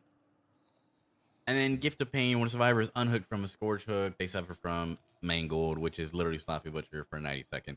And then when they're healed, right? When they are healed, they suffer from healing and repairing actions for 16 seconds until they get injured again, which is very situational, very cheap. I would say this one is kind of bad. But Plaything and Deadlock have insane fucking value. So I think I would probably put, I'm gonna put Pinhead in A. I really do. Because Plaything, just putting it on, you're gonna get a hook or so, and then you're gonna be undetectable, allowing you to sneak up on survivors and get even more hooks. Granted, they can take it out. Happens. Same time, if you're running it with deadlock, you're gonna be able to block a gen and know where survivors are. If you have plaything active, you can go over there with your plaything and sneak up on some survivors. It's really beautiful, really beautiful. And like plaything synergizes with like literally like every single killer in the game. Like you can get value playing it with every single killer in the game. Same thing with deadlock. It's fucking crazy. All right, moving on to the nurse. I think we're like what, like halfway through at this point. I think. All right, moving on to the nurse. We have the Natophobia, A Nurse's Calling, and Strider. This is another what I would call starter kit for some like for killers. My bad. It's another like starter kit for killers.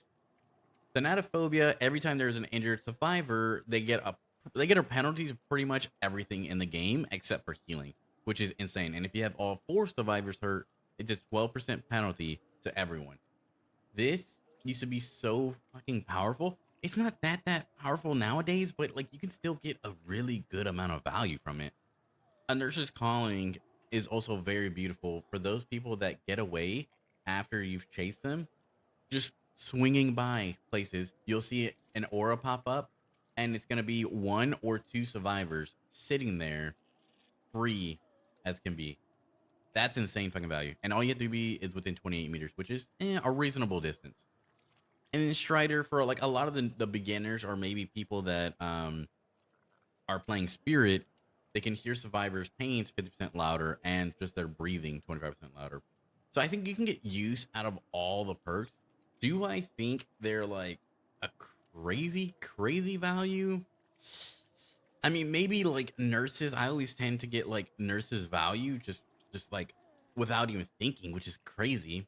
And you're able to find a couple survivors. It has, ah man, fuck.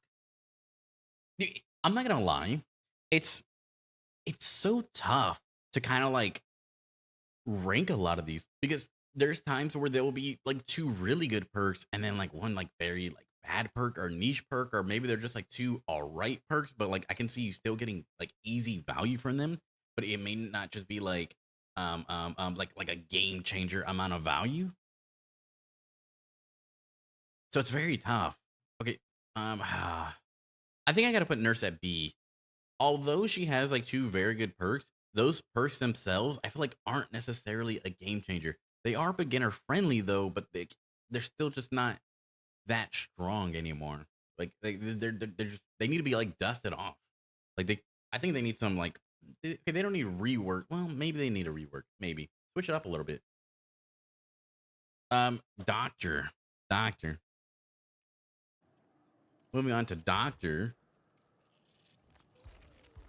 we have Overwhelming Presence, Monitor and Abuse, and Overcharge. Overwhelming Presence, if they're within your terror radius, all their equipment pretty much uses 100% faster.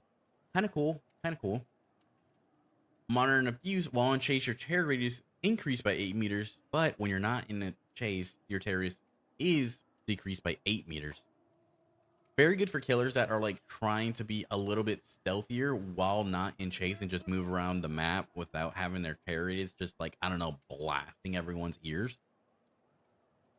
And then Overcharge, when you kick a gen, the next time someone gets on it, they're hit with a hard skill check. And if they miss it, they lose 4% of the gen. And also the gen regresses a little bit faster.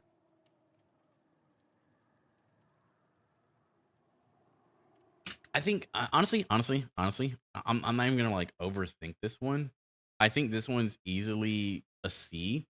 It's not as bad as these, where like you're really just not gonna get any value from their perks because you can get value from Overcharge. Like if you're kicking gens a lot, odds are someone's gonna miss that skill check 1 time or so, and even if they don't and they don't get on it right away, it's gonna regress the generator at 130% speed, which is like ultra fucking fast. And then monitor and abuse, you can always use to just kind of like help you sneak up on survivors. So like there's like a little bit of use. It's very like small amount of value, but it's literally a good amount of like value that you'll get every single game.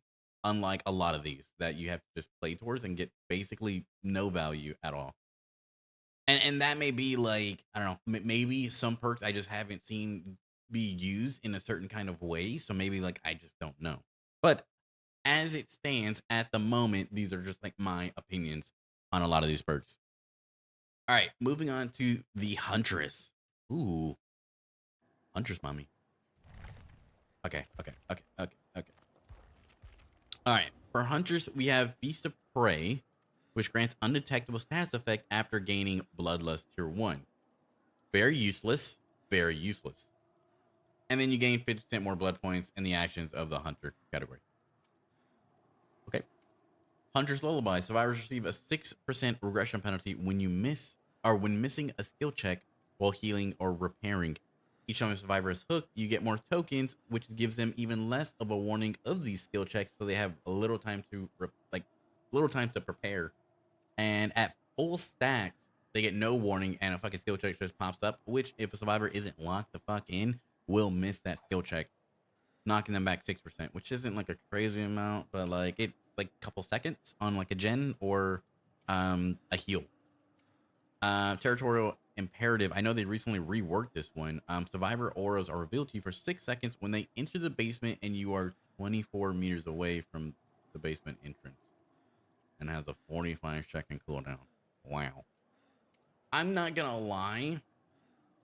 The only perk that you really will ever get use off of in like when playing the Huntress, I think is Huntress Lullaby.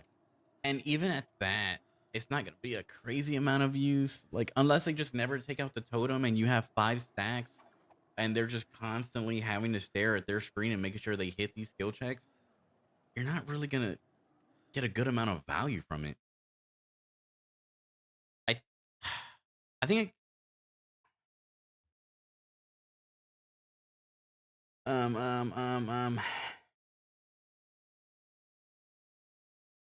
I want to put it C because of Huntress Lullaby alone, but the fact that her 2 other perks are so useless, I just can't. I just can't. I had to put a D tier. And this fucking hurts because like I love Huntress, but like in terms of like her teachables, like oh my god, like don't even bother like looking at her. Okay. We have the Hag next. Let's take a look at the Hag's perks. Hag. Okay, there we go. All right. For the Hag, we have Devour Hope. Insane fucking perk. I mean, just look at all of this that, like, look at the potential you could have, right? 2 tokens, gain a 5% haste for 10 seconds after hooking a survivor, that last 10 seconds. 3 tokens, every single survivor is one-shot exposed. And at 5, you can kill every single one of them. Like, that shit is fucking insane. Ruin. Now, although it is like nowhere near how good it was in its glory days. In its glory days, I believe it was like what 300% Ruin used to be. It used to regress the gens at like 300%, and then it went down to like 200, and then it was like 175, 150, and then they just made it 100, and now it's just like what the fuck? Like this is so like bad. Whoa, sorry. And then we have Hex Third Seal. Every time you hit a survivor, it applies them with blindness. It's like it's kind of cool, but at the same time, I don't think it's that useful. Devour Hope is going to give you crazy amounts of value. Ruin, although it is bad now, if survivors are forced off of generators, it does still give you an extra 100% regression speed, which means the generator is regressing at 200% speed, which is crazy compared to regular regression. So if you can, like, I don't know, maybe camp the generator, you can knock a generator down pretty quickly. And then Third Seal, it could leave some people with like without seeing your auras, but it's like I would probably just rather run like Plaything or something like that. It's like you can get some value, but it's not gonna be that noticeable, I think. Okay. For Hag, I think, oh man. I think just for like Devour and how good Devour is, dude, I kind of want to put a A. Is that crazy? I just know like Devour is such like a stupid fucking strong perk, man. I don't know. I may be losing it, but like for Devour alone, no, I can't, because then just like one really good perk just doesn't. I gotta put it at B tier. I gotta put it at B tier, even though it has Devour. I'll put it at B tier because like a couple of the other perks are just like just very like mid, and like you just won't get like that much like use out of. I think. Man. All right. Moving on to Dracula. Oh man, Dracula. Wow. Okay. Moving on to Dracula, we have Hex, Wretched Fate, Human Greed, and Dominance. Hex, Wretched Fate. The obsession suffers a 33% speed penalty. After a generator is repaired, a random dull totem becomes a hex totem and cures the obsession. Obsession suffers a 33% repair penalty. They also see this hex totem aura within 12 meters. So it's kind of like a good way to nerf one survivor. I don't know, man. Like I would rather like I feel like there's just so much better perks to run to kind of like get this effect. It may not be as strong and as big as an effect as this one, but I mean, I guess you could play around this, right? Like you could only chase people that aren't the obsession and have the obsession go do gens because you know that he's going to do them 33% slower, which is even more than like a tier 1 Pentimento. Like it's going to take them like 3 minutes. Gens take like 2 minutes to complete. It's going to take them like an extra minute, maybe even like a minute and a half, or maybe like some change or something like that to even complete a gen by themselves. So like I can see how you can use it and play around it and force them to have one useless teammate, basically. But I don't know. Is it worth that much trouble? Human Greed. You see the auras of unopened chest, and survivors' auras are revealed to you for 5 seconds when they enter an 8-meter range. You also gain the ability to kick chest closed. This ability has a 10-second cooldown. Yeah, because I too need a 10-second cooldown to kick a chest closed. I don't even think I'm going to be finding another chest within 10 seconds of kicking one. What? And then Dominance. First time each totem in each chest is interacted with by a survivor, that totem or chest is blocked by the entity for 60 seconds. Okay, so like I can see his perks having some like relative use. I'm not gonna say they're all like unusable, because like Wretched Fate you could use and play around this and like really like control one person or like maybe a couple people if you have perks that change the obsession a lot. But that's like a lot of like complex thinking and gameplay. It's something like you put on and like you have to really like put your mind towards. Human Greed, like you might maybe like catch a survivor who's walking by a chest or something and see them for 5 seconds. And then Dominance would really help you if you have like a hex build and you're trying to protect the totem. But at the same time, it's like a one-time use basically for I don't see that too. Like I don't know if it's a one-time use for every single survivor, right? So like if I push it and then I already got the 60 seconds, if my buddy goes up to it, will he also get the 16 seconds? Or since I already took the 16 seconds, does that just like negate it? Since it, I don't know. I really don't know. I don't know if people have done testing on that. I haven't seen it, but either way, it's like a one-time use perk and then it's done, which is kind of ass.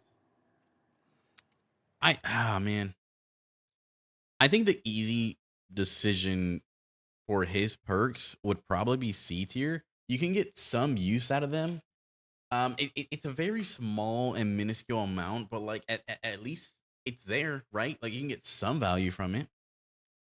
It's nowhere near like beginner friendly though. I would think like I don't know, it's such a tough call between C and D on that one. I'm not gonna lie. And then we have Wesker. Okay. It's Weskin time. All right. Wesker, we have Superior Anatomy, Awakened Awareness, and Terminus. Ooh. Superior Anatomy essentially helps you vault 40% faster after a survivor has just vaulted. Insane for vault speed builds for killers. You can match this up with a number, okay, not even a number, a few other perks to help you vault windows essentially instantly, which is fucking crazy, allowing you to catch survivors off guard and get a quick and easy insta down. Awaken awareness is very don't get me wrong, you could get some value from it. Okay. When carrying survivor, you see the aura of other survivors within 20 meters, right? Don't get me wrong, it helps you if there's someone hiding near a hook, so you know like that, because a lot of times survivors will hide near a hook or when a survivor is about to get hooked and then get the unhook as soon as you leave. So this kind of helps counter that a lot, and it's very good mash with Starstruck. So like you will get value from this. It just may not be all the time, and it's one of those things where it's like kind of tough because like this isn't gonna impact your game in a crazy way. Like unless you really like have a match where like it's just full of rats, then like it's kind of insane to run with like Iron Grass and walk around with basically a fucking like a portable UAV attached to your back. It's kind of nuts. Terminus. When exit gates are powered, this perk activates. While Terminus is active, any survivor that is injured, downed, or hooked are inflicted with broken. When the exit gates are open, survivors will stay broken for an additional 30 seconds. So this is a very good and strong endgame perk, because if you're constantly hitting people, say like if I'm Legion or something, I can very quickly hit all 4 survivors once all the gens are done, and they can no longer heal anymore until the gates are open. So if you run Terminus with say like No Way Out or something like that, and like Remember Me, the odds of them like surviving that encounter is going to be very, very slim. Like they have to hope they have a lot of strong pallets and or like interconnecting loops to kind of deal with this. Especially because by the end of the match, like you're for sure going to have like, well, okay, well not for sure, but like you're bound to have like one teammate dead, or like maybe just everyone at that point is like basically dead hook. So it makes for a very tough end game. So I actually like really like love that perk. So pretty strong perk, isn't really utilized that much. Also a strong perk to shut down loops like that they like Shack, and then a perk that you can just still really get value from at the end of the day. It may not be a crazy amount, but it's still good value, I would say. I think as surprising as it may be, I think I want to put Wesker in S. Oh man, maybe crazy, right? But Terminus, if I'm a newer player, it's gonna help a lot. They're not gonna be able to heal at endgame. Awaken awareness, if they're trying to like hide around, you're gonna get fucking value. And then what was it? Superior anatomy is gonna help you shut down chases even quicker. 3 good perks, 3 perks that you can like really get use out of. It may not be like a crazy amount, but like still really good amount of use out of. So I gotta give him S here, bro. I actually have to. All right, moving on to Onryo. All right, moving on to Onryo. Down here. All right, we have Floods of Rage. Dude, I forgot Floods of Rage was her perk. Oh my god, Floods of Rage, Holobrine, and Merciless Storm. Wow, dude, this fucking trio used to be so strong, dude. All right, Floods of Rage. Anytime you hook a survivor that is on a Scourge hook, one of those highlighted Scourge hooks, when they are taken off, you see all the auras of the survivors in the game for 7 seconds. Fucking crazy broken value. Colubrine was once like DBD's most hated perk for survivors. This shit was ultra broken, matched with Ruin. I forgot she did that. What the fuck? Matched with Ruin and Overcharge and things like that. Nowadays, it's really not that useful. Now, I don't know. I mean, like you can still get some use out of it, but it's just these perks have just gotten like knocked down so much that they only really have a good impact if you pair them with something like Ruin. Like you literally have to run that build just to stack up gen regression, and then at that point you're having to run a full gen regression build, which is kind of like, so it's very like boring gameplay. And then Merciless Storm, when a generator reaches 90%, the survivors are hit with a continuous amount of skill checks, and if they miss, the generator is blocked for 20 seconds. this is like a double-edged sword too, right? Because like if it's 90%, they're very close to finishing it. So if they miss, yes, the generator is regressing and blocked for 20 seconds, which gives you free 20 seconds of 125% normal regression. And then at the same time, the initial missed skill check, I believe, knocks the gen down by like 3% or 5%, something like that, whenever you miss a skill check on a gen.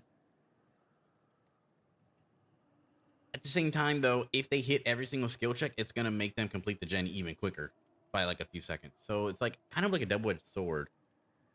But I still think, Buzz Rage is so good. Worst of the Storm, you can still get good value from kind of like memeable now. And then Call of Ryan's kind of just bad now. Okay. I think Onryo, as far as her perks, if I was thinking like, should I buy Onryo?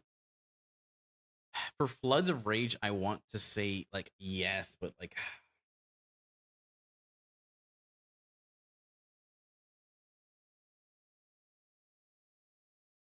I think I'm gonna put her in A tier. I know. She doesn't even have like really like too good perks or anything like crazy like that. But like you guys just don't understand how strong Floods of Rage is. Like it's a literal game changer. The information that you gather from this, knowing where every single survivor is, knowing which generators they're probably gonna be touching, knowing which generators like you have to cover, it's too strong to fucking like ignore, dude. Granted, you have to get a score chook, but still, like, I don't know. It's stupidly like overpowered in my opinion. Like, I'm surprised it hasn't gotten nerfed because I mean they take all good things away from killers. That should be honest. They can't have a damn thing in this game. All right, moving on to Chucky. Oh no. He'll be trying to call me a Chucky main. It's not happening, brother. It's not happening. He's like, I don't know. He's like so difficult to play, man. I'm just bad at him. All right. Moving on to the good guy. Hex 2 can play at that game. Friends till the end and batteries included. Hex 2 can play at that game. Whenever you are blinded, the survivor is also blinded, but you have to get blinded twice in order for this to activate it. So you have to go and get yourself blinded 2 times or get yourself flashlight saved 2 times in order to blind a survivor for 1.5 seconds. Kind of cheeks. I'm not gonna lie. Like I don't want to get flashlight saved 3 times in order for a survivor to be blinded for 1.5 seconds, which is essentially like it's essentially blinding both of us, and we're both gonna come out of it at the same time. Like, what's the point of it? You know what I mean? Like, you really don't get negative value with that. Friends till the end. Oh man, when you hook a survivor that is not the obsession, it gives you a new obsession, and that obsession is exposed for 20 seconds, and their aura is revealed for 10 seconds. This is very like useful, but like at the same time, 90% of the time, it's gonna give you a survivor that is across the map, and by the time you get across the map to this survivor, the 20 seconds is up. Their aura is for sure over by then. So like by the time you even get over there, you're kind of like just trying to like trace where they went, and hopefully they aren't walking around, and hopefully they aren't hiding in a locker, because all they have to do is hide in a locker for like literally 5 of those seconds, and you're not gonna get any use out of it. I mean, like, you'll get a small amount of informational, but for that, if you just want information, right, just run barbecue. It's gonna be the exact same thing, yet you can see everyone that's over there instead of just one player. You get some seldom use. It's very like rare use in my opinion. It's just very good at switching obsessions. So like for that, it's kind of good, I guess. And then batteries included. When within 12 meters of a completed generator, you have 5% haste. Movement speed lingers for 5 seconds after leaving the generator's range. This can be useful. Don't get me wrong. This can be useful, especially on indoor maps like Midwich and RPD, Stranger Things map, Hawkins, maps like that have an above and a below. If you're walking above a gen that is completed, you get the 5% haste, so you can get like just some unknown fucking haste at a perfect time, which helps you do some generators. Or at the same time, you can just kind of corral Survivor near a completed generator if you have the chance, and then move 5% faster the entire time. You do have to kind of be very, very close to the generator, but I mean, that's what it is. In terms of like me maybe wanting to buy Chucky for other than like the notoriety of just him himself, like just straight perk wise, right? I don't know if I really would because this perk is like absolutely useless. This perk is borderline useless unless you're just going for an obsession build, which you're putting a full build to get use out of this, and not even really to use the perk, but to just have like the side effect of the perk that essentially changes obsessions over and over again. And then batteries included, like you may like they have to literally be beating you to get a lot of use out of this perk. So it's like, I don't know, man. I think Chucky, in terms of perks, although like they have some value, would I buy him just for his perks? Like I really don't think so, bro. I just really don't. Like, don't get me wrong. Like, Friends to the End is strong, but like just the amount of times that you will get value from this perk is it's too low. It really is. It's too low to even justify like using it a lot. And then batteries included is just kind of like, ah, man, you have like, I don't know. It's okay, but like it's not enough to like warrant it. I feel like to be in a C tier. Okay, um, the pig, Amanda, Piggy. All right, for the pig, we have Scorch Hook, Hangman's Trick, Surveillance, and Make Your Choice. Okay. Hangman's Trick. Gain a notification when a survivor begins sabotaging a hook. While carrying a survivor, see the aura of any survivor within 12 meters of a Scourge hook. Kind of laughable. I'm not gonna lie. Kind of laughable. Very bad, right? Because if a survivor is saboing a fucking hook, it's most likely gonna be the hook that you're walking towards, which means you can already see the fucking survivor. You know what I mean? So like, what's the point in that being a thing? If anything, it's gonna give you a notification, pop up a big blur explosion in front of your face, and you're not gonna be able to see the survivor. Like if he ran away, if he's hiding, like what? It's just gonna like obscure your vision. So it's kind of like a nerf, to be honest, more than like anything helpful, in my opinion.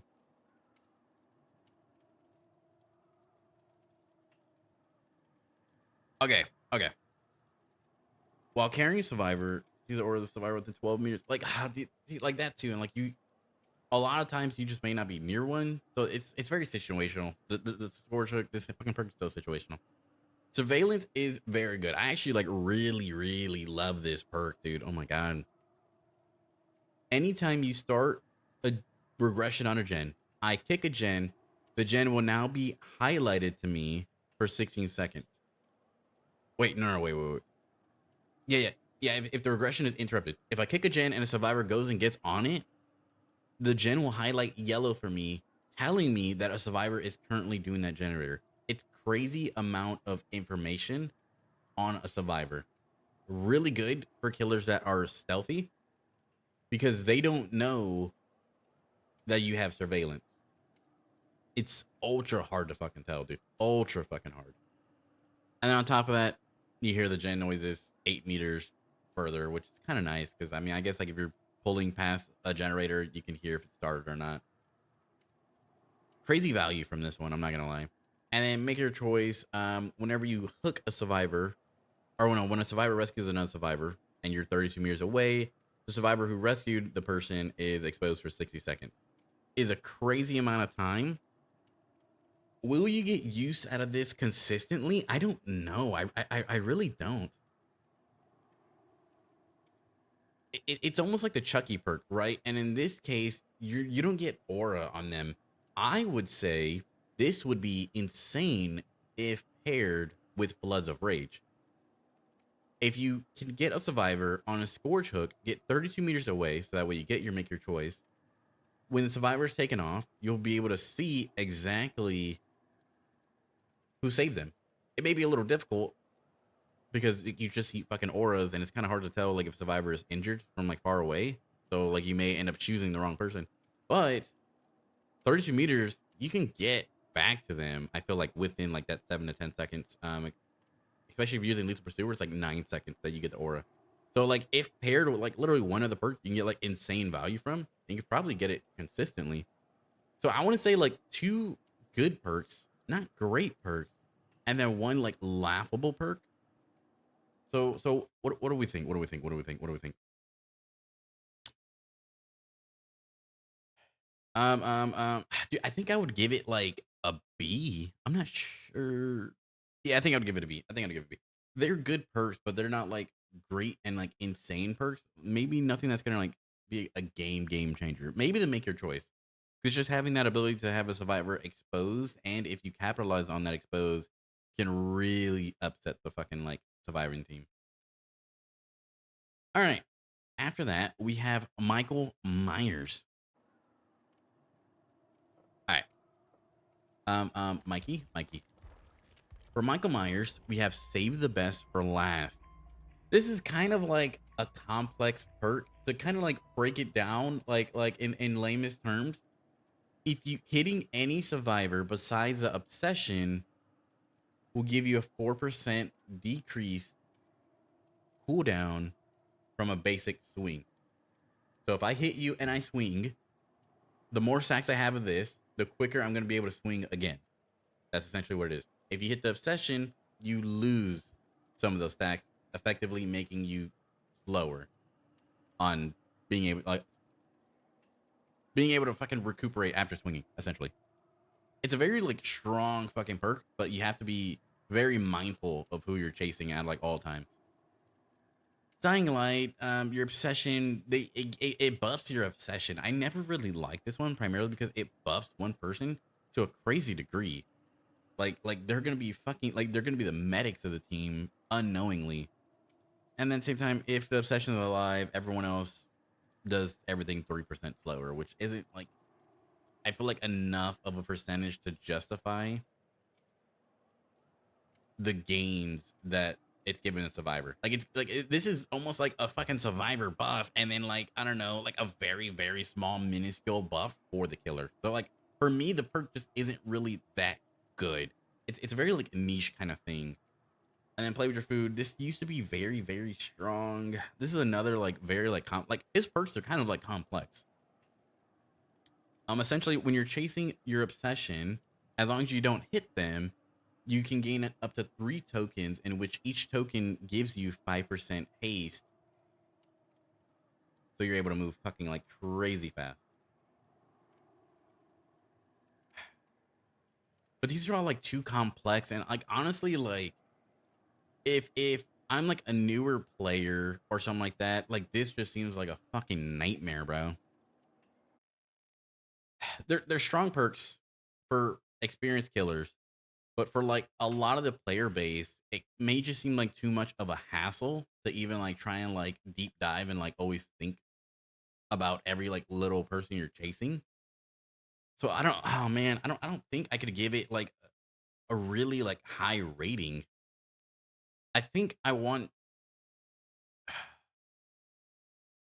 gonna give it B also. I want to give it C because it's just like how difficult these perks are to like really, really get use out of. But at the same time, Save the Best for Last is like one of the strongest perks in the game. So like, although it may be difficult to understand at first, if when you do get that understanding, you're gonna get crazy amount of fucking value every game you use it.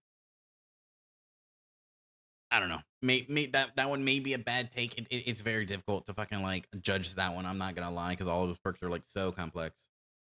Moving on to the Legion. Legion. Moving on to the Legion. We have Discordance, Mad Grit, and Iron Maiden. Discordance, whenever anyone is within 128 meters of you, which is a fucking big part of the map. If there's 2 survivors on the gen, it gives you a notification for 4 seconds. Crazy amount of information as a killer who's just walking around. Mad Grit, whenever you're carrying a survivor and you hit someone, it pauses their struggle timer for 4 seconds. Insanely strong. It's like insanely punishing the survivors that want to be altruistic and save a teammate, because they'll take a hit not knowing the killer has Mad Grit and then take another hit to save a teammate that's probably going to be dead if they get hooked. And then all they're doing is essentially making it a sure thing that their team is going to die and that they're going to die. So it's very like risky, dude. It's very risky for the survivor. And then we have Iron Maiden. You open lockers 50% faster. Insane on hunters. And also, any survivor that decides to hide in a locker, when they get out, they're exposed for 30 seconds and have their aura revealed. Or their location revealed. These are all, like, I feel like you can get really good value. Like, Discordance, you're going to get value doing nothing. Iron Maiden, you're going to get value doing nothing. Mad Grit, you can get value if they decide to be ultra altruistic, which a lot of times happens with Survive with Friends. So it's like a very good perk to have when playing against a Swift. But it's insane value also. I want to say all three perks give you value. I don't know if I'd say it was like crazy value, but at the end of the day, they are still three good perks that I honestly, if I was a newer killer, I would probably buy him just for the perks. Like a lot of these killers, like it's very hard to justify buying the perks because it's going to give you so little value at the end of the day that it's like it's kind of pointless. It's like spend like your shards on to spend like your hard-earned money on. It like there's no point in doing it. But perks like this, constant use in every game. So for that, it gets an S tier. Moving on to the Hillbilly. Hillbilly at top. All right, moving on to the Hillbilly. We have Enduring, which reduces the duration of pallet stuns by 50%. Oh my god, wait, it has no effect while carrying a survivor. Dude, wait, what? I didn't even know that. Lightborn, you are now immune to blindness caused by flashlights, so you can no longer get blinded. And also, whoever tried blinding you has their aura revealed for 10 seconds, which I never really understood why they recently put that in. Because if you think about it, whoever is trying to blind you is right in front of your face. They to blind you, they literally have to be facing you. Unless it's a blast mine. Blast mine's but like if you know what I mean? Like what are the amount of times that you kick a blast mine gen and will be even near a survivor to make use out of seeing them for 10 seconds? Kind of rare. And then Tinker, which is also a really great fucking perk. Whenever a generator is repaired to 70%, you are undetectable and it tells you what generator. So it allows you to sneak up on the survivors that are near completion of a gen. Kind of nuts. I think Enduring gives you a lot of good just base value, and Tinker can also give you a lot of good base value. And then Lightborn, although it doesn't give you like a crazy amount of value, like there is still... It's still really good to use, primarily because nowadays, or I'm not even gonna say nowadays, in all fucking time of Dead by Daylight's career, flashlights have been just a major, like, overused item for survivors. So you may not get value every single game because you're probably not gonna get flashlight saved every single game, but like every other game, sometimes, maybe a lot of times during a game, they're gonna try and flash you and they just can't. Which essentially is giving you 100% free hook, which is like it removes a worry that like every killer that's not using it has. Essentially is, all right, let me make sure I'm facing a wall so that way I don't get flashlight saved. You literally can face directly to them and just smile, not have to worry about anything. So all three perks you really get use out of. So I think I also think Hillbilly could also be S tier in just terms of like overall just constant value you'll get from his perks, even as like it in my opinion, it's also like a really good starter kit as well. Very like beginner friendly, just always gonna get use out of these things. There's no like underlying complexity like use or thing that you have to do to get like a good amount of use out of it. It's just, it's there. You're gonna get use out of it no matter what. Just playing, you're gonna get used out of it. And it removes one of the biggest worries in the game, which is flashlight saves. Every pickup you get, as long as it's not under a pallet, you're good. You're so good. And a lot of times, instead of going for a pallet save, some people might just go for a flashlight save, even though you're sitting under a pallet. It's crazy value. It's crazy value. All right, moving on to Ghostface. Nice, Ghostface. All right, what do we got here? Ghostface, we have I'm All Ears, Thrilling Tremors, and Furtive Chase. I'm All Ears. Every time a survivor fast vaults anything, you see their aura for 8 seconds. Then again, they have to be within 48 meters of you, but still, seeing like, I know this perk used to be like very, very strong back in its day, and a lot of people used to use it, especially people that played Pyramid Head. I know this was like a big perk on Pyramid Head. It probably still is, but I could just never get behind getting 8 seconds of value and then like waiting 30 seconds to get another 8 seconds of value. And then it's like, you can't control it because a lot of times if someone just randomly rush vaults anything, it triggers this shit like across the fucking map or something, right? Or not across the map, they have to be within 40 meters, but it triggers it somewhere else.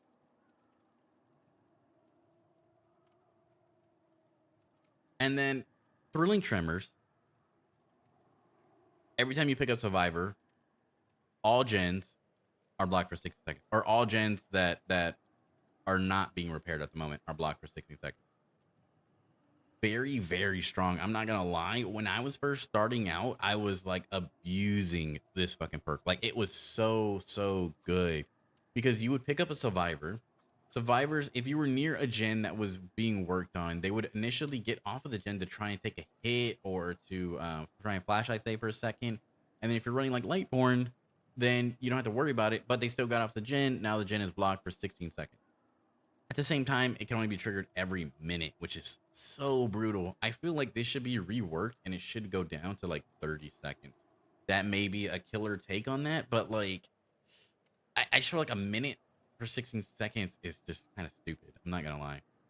And then Furtive Chase, now being newly buffed, it's actually really, really good. I love using Furtive Chase. Whenever you hook the Obsession, you gain Undetectable and a 5% haste for 18 seconds. Kind of fucking nuts. Kind of fucking nuts. And then whenever someone saves the Obsession, they become the Obsession.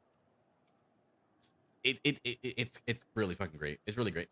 Is it like beginner friendly? Probably not, but it's still really fucking strong. And like you can still get value out of all ears. It's just probably not gonna be that much. And you can always get value out of Thrilling Tremors. It's just always not gonna be that much as well. Dude, okay. I know this one has 3 good perks, but I still think they're good perks that may not provide that much like advantage in the matches. So I think I gotta give it A. Because although some of these aren't like that strong, they're gonna give you like a notable advantage, right? Like Hillbilly, Lightborn, crazy advantage. Discordance, crazy information. Always, basically, if they double up on gens, which I mean, it may not be all the time, but a lot of times it happens. A lot of times. Wesker, Terminus, crazy fucking value. Floods of Rage. Wait, no, not Floods of Rage. Pain Res, crazy value. Agitation, crazy value. Wraith. Honestly, it might just be straight fucking bias. And then Rancor is stupid fucking value at the end of the game. And Spirit Fury is also like a pretty decent amount of value. Fredward. Next up is Fredward. Oh my god. We're getting close to the end, boys. Getting close to the end. It's been a fucking journey, and I have to say the least. All right, moving on to Fredward. We have Blood Warden, Fire Up, and Remember Me. Oh my god. Blood Warden.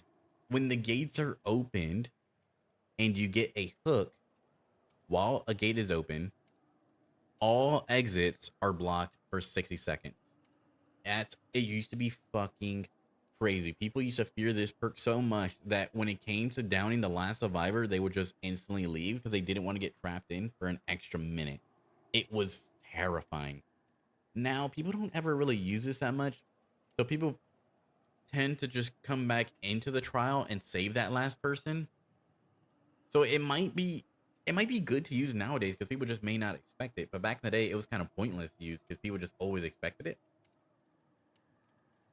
It's a very strong perk, but I would rather just use No Way Out and not give them that chance to even, like give them that decision to leave in the first place. Fire up every generator that is completed, which everyone knows there's 5 gens. You gain a 4% stackable buff to picking up, dropping, bolting, damaging generators, breaking pallets, and like literally every single thing you do 4% faster. So when all gens are done, you get a 20% increase to just everything, which is also pretty fucking nuts. It's a good just base value buff to your character. And then Remember Me is an insanely fucking strong perk, right? Every time you just hurt your obsession, you gain a token.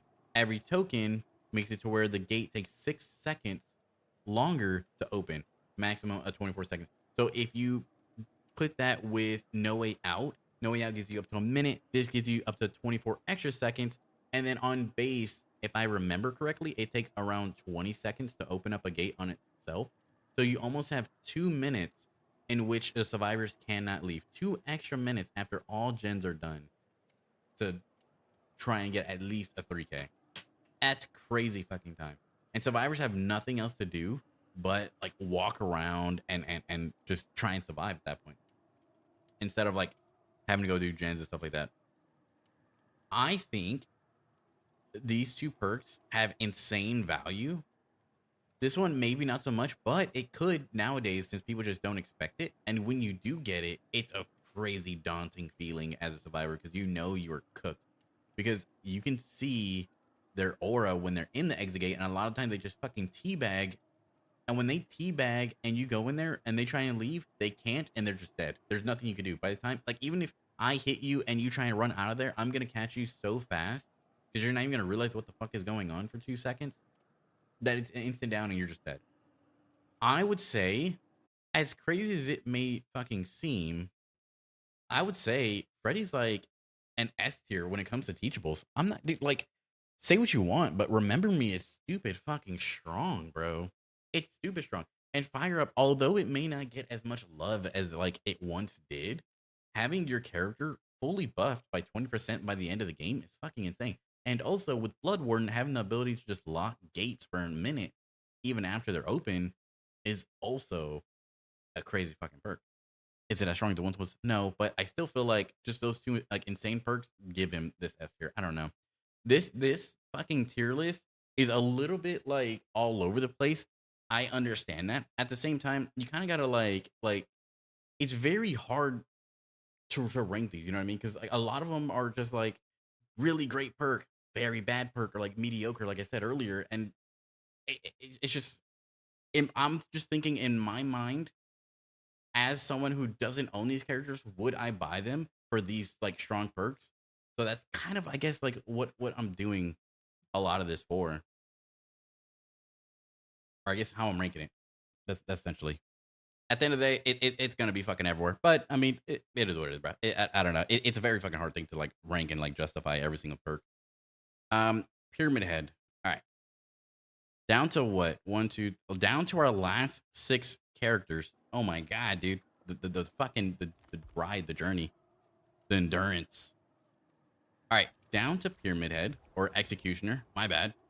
We have Forced Penance, Trail of Torment, and Deathbound. Forced Penance, survivor who take a protection hit are inflicted with broken status effect for 80 seconds. Trail of Torment, every time you kick a generator, that generator leaves you undetectable for 30 seconds.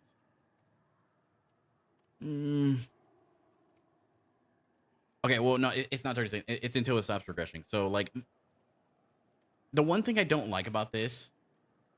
Okay, wait, hold on. I'll talk about it like right after.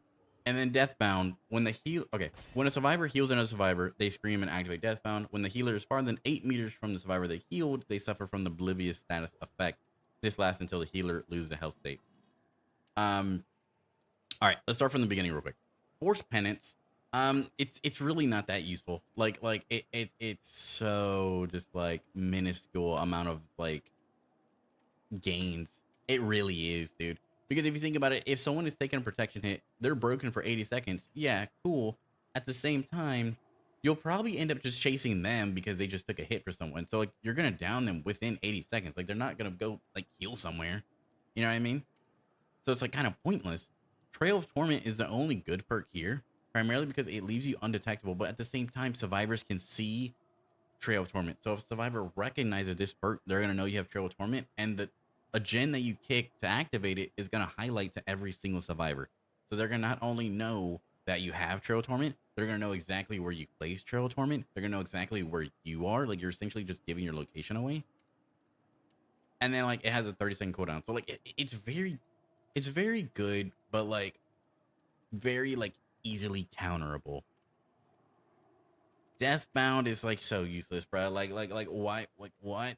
When like I guess when another survivor heals another survivor, like they scream and like you kind of like know essentially where they are for like a split second, but and like they're oblivious. But other than that, what the fuck is that really gonna give you? Like for that, I would just run nurses, and I can see them from a far distance away. Like I don't know, I don't know. That it just seems like a very like useless perk. With him having 3 perks and only one of them even being like remotely useful,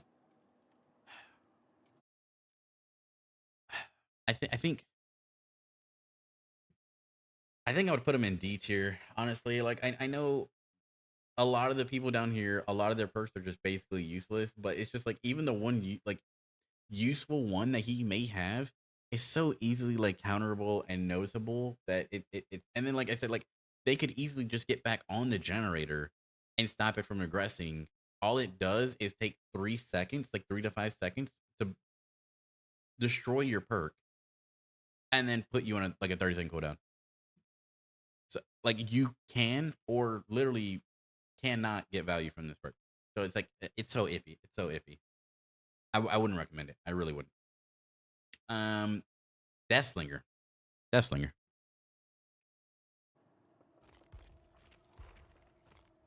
All right. For the Deathslinger, we have Gearhead, Deadman Switch, and Hex Retribution.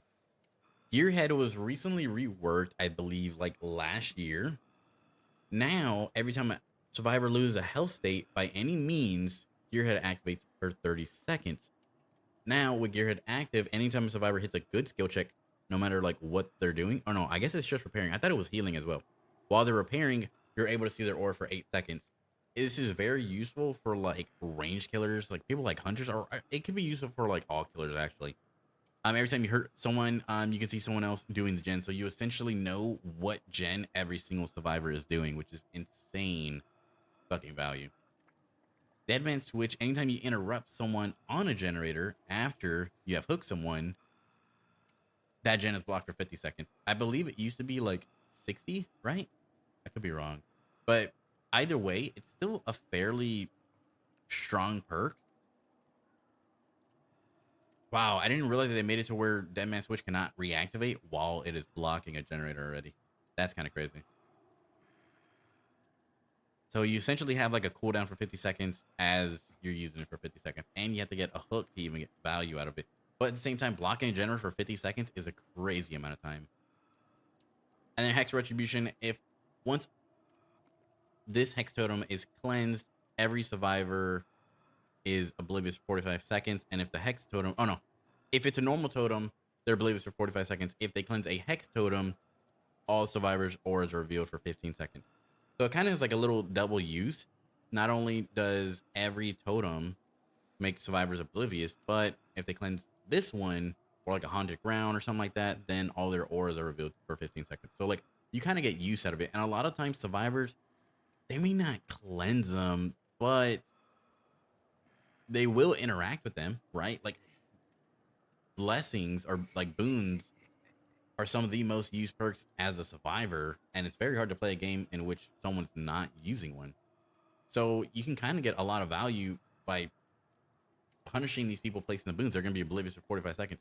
Granted, will you find them in those 45 seconds to even get use out of it? I really don't know, but I mean, you never know. You never know. So for Deathslinger, Gearhead's very useful. DMS has uses, and then Retribution does have its uses, but is also like situational. The only way like you get use out of this is if you're running like a hex build to put it like into play, and then it's crazy fucking strong, right? I think for Deathslinger, even though they're kind of like situational esque kind of perks, or like you have to like play it with a certain build to get like its utmost value, I would still I think give it an overall B as far as like rating, because the perks themselves, yes, you're able to get a good amount of advantage with them, but I don't think it's a crazy advantage to the point where like it's like game breaking or game changing, as like a lot of these are. You know what I mean? Like you can't compare. Like okay, so its strongest perk, I believe Deathlinger has like in terms of like punishing survivors, might be okay. Wait, hold on. It it might be probably Retribution. Maybe. Like you get consistent value out of Gearhead, but like a lot of times it's very hard to see the survivors that are doing the gen. Just because of like how DBD lights their fucking characters and stuff. DMS is also very punishing to one generator, but like they still have like 6 more that they could do at the start of the game. And then Retribution, you can see every single survivor for 15 seconds. That's a crazy amount of time. That's a crazy amount of information to just utilize and punish survivors off of. So for me, I feel like this is their strongest perk. But either way, you can't even compare Hex Retribution. Hex Retribution's strongest perk, right? To say Trickster's No Way Out, right? Like they just can literally not compare. No Way Out is just superior in every which way. So for that, we'll give it a B. We'll give it a B. All right, moving on to Clown. Last 4, boys. Last four. Lock the fuck in. Moving on to Clown. Where is he? Clown. We have Coldrophobia, Pop Goes the Weasel, and Bamboozle. Coldrophobia, any survivor within your terror radius has their healing speed reduced by 50% and their healing skill checks move 50% faster, effectively stopping healing when you're in their terror radius by a crazy amount, almost making it pointless to heal. And to make things even better, this is why like I love this fucking perk, because Coldrophobia is not a hex perk. It's just a base perk. Just you existing and moving around is gonna make survivors have a hard time healing. It's fucking crazy strong. Pop Goes the Weasel, although it has gotten nerfed considerably, I feel like it's still very good, because unlike now, I know a lot of people would rather use pain res so that way they don't have to actually go and kick a gen. Unlike that, every time you get a hook, you get this, which is 20%, a 20% chance to regress a gen by kicking it. And you have 45 seconds to use it. Like you can kind of just hold on to it, and right before you get another hook, go pop a gen real quick, come back, hook that person, get it again, and then you have 45 seconds to pretty much chase someone or use it right before like it runs out. Like, and it's 20%. That's a considerable amount for a gen. Considering pain res, I believe takes 25. Like, yeah, you're doing 5% less, but at the same time, you get more than 4 uses out of it. So for me, I like this over pain res. It's an insanely strong perk. Not that much people like really use it that much, but like it's an insanely strong perk. Bamboozle is a stupidly strong perk because it allows you to bolt 15% faster and it blocks the window for the survivor for 16 seconds. I'm going to go ahead and say, without a doubt, this killer's perks are S tier, bro. This one may be like one of the more valid fucking decisions throughout this entire thing. I'm not going to lie. Because like a baby killer can get use out of every single one of these perks, and the most experienced killer can still get really good value out of this man's perks. He might have like the best kit in the game as far as like perks go. He might. The unknown. Moving on to the unknown. Unknown right here. All right, moving on to the unknown. We have Unbound, Unforeseen, and Undone. All right, for Unbound, perk activates for 30 seconds after a survivor becomes injured by any means, in which every time you vault, you gain a 5% haste for 10 seconds.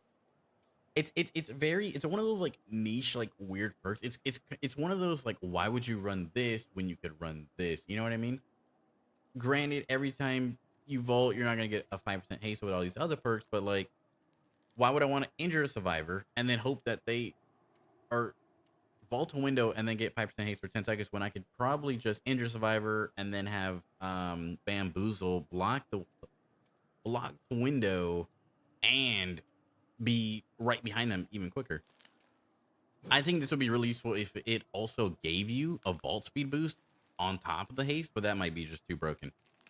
I can see you getting some uses out of it, but at the same time, I don't think anyone's going to use this over bamboozle. You know what I mean? Like, so it's just really not worth. Like, there's like a better perk to get. Unforeseen. I actually really love this one. I'm not gonna lie. I use this one a lot. Your terror radius is transferred to a generator for 30 seconds and has a radius of 32 meters. Big fucking terror meter radius. Oh my god, I can't speak. Also during that time you are undetectable and it goes on cooldown for 30 seconds.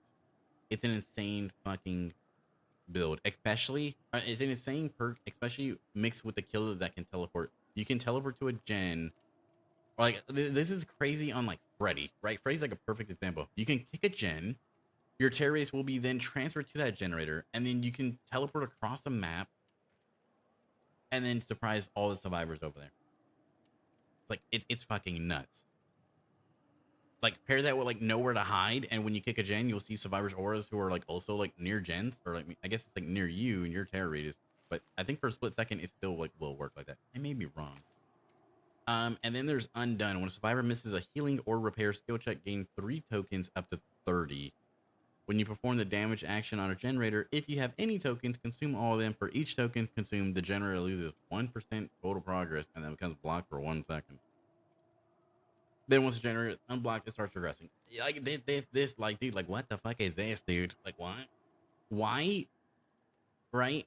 Like, you have to hope survivors miss, right? Right? What is this? You have to hope survivors miss 10 fucking skill checks, healing or repairing, which granted, it's for all survivors and like it may happen, but I don't think you're even gonna get max stacks in a game. I've never seen more than like maybe 2-3 tops miss skill checks. I mean, like, people could be using like corrective action for all I fucking know, right? But like, I've never gotten like more than 3 notifications in a match of someone missing a skill check. So the odds of you even getting to max taxes, which only gives you a 30% gen regression, like a hit to the gen, with all of that, which by the way, like it's such an like improbable fucking thing to happen. And on top of that, you only get 30% of the gen regression. When pop, every time you get a hook, gives you 20, pain risk gives you 25, and you don't have to wait for survivors to, I don't know, hopefully miss a skill check. And then on top of that, it goes on cooldown for a minute, bro. Like, what? This may be one of the worst perks in Dead by Daylight. I'm not gonna lie. Unbound, weird niche value, better perks though, and then Unforeseen, really good in my opinion, really great, really strong. Undone, laughable. What would we say for that? I think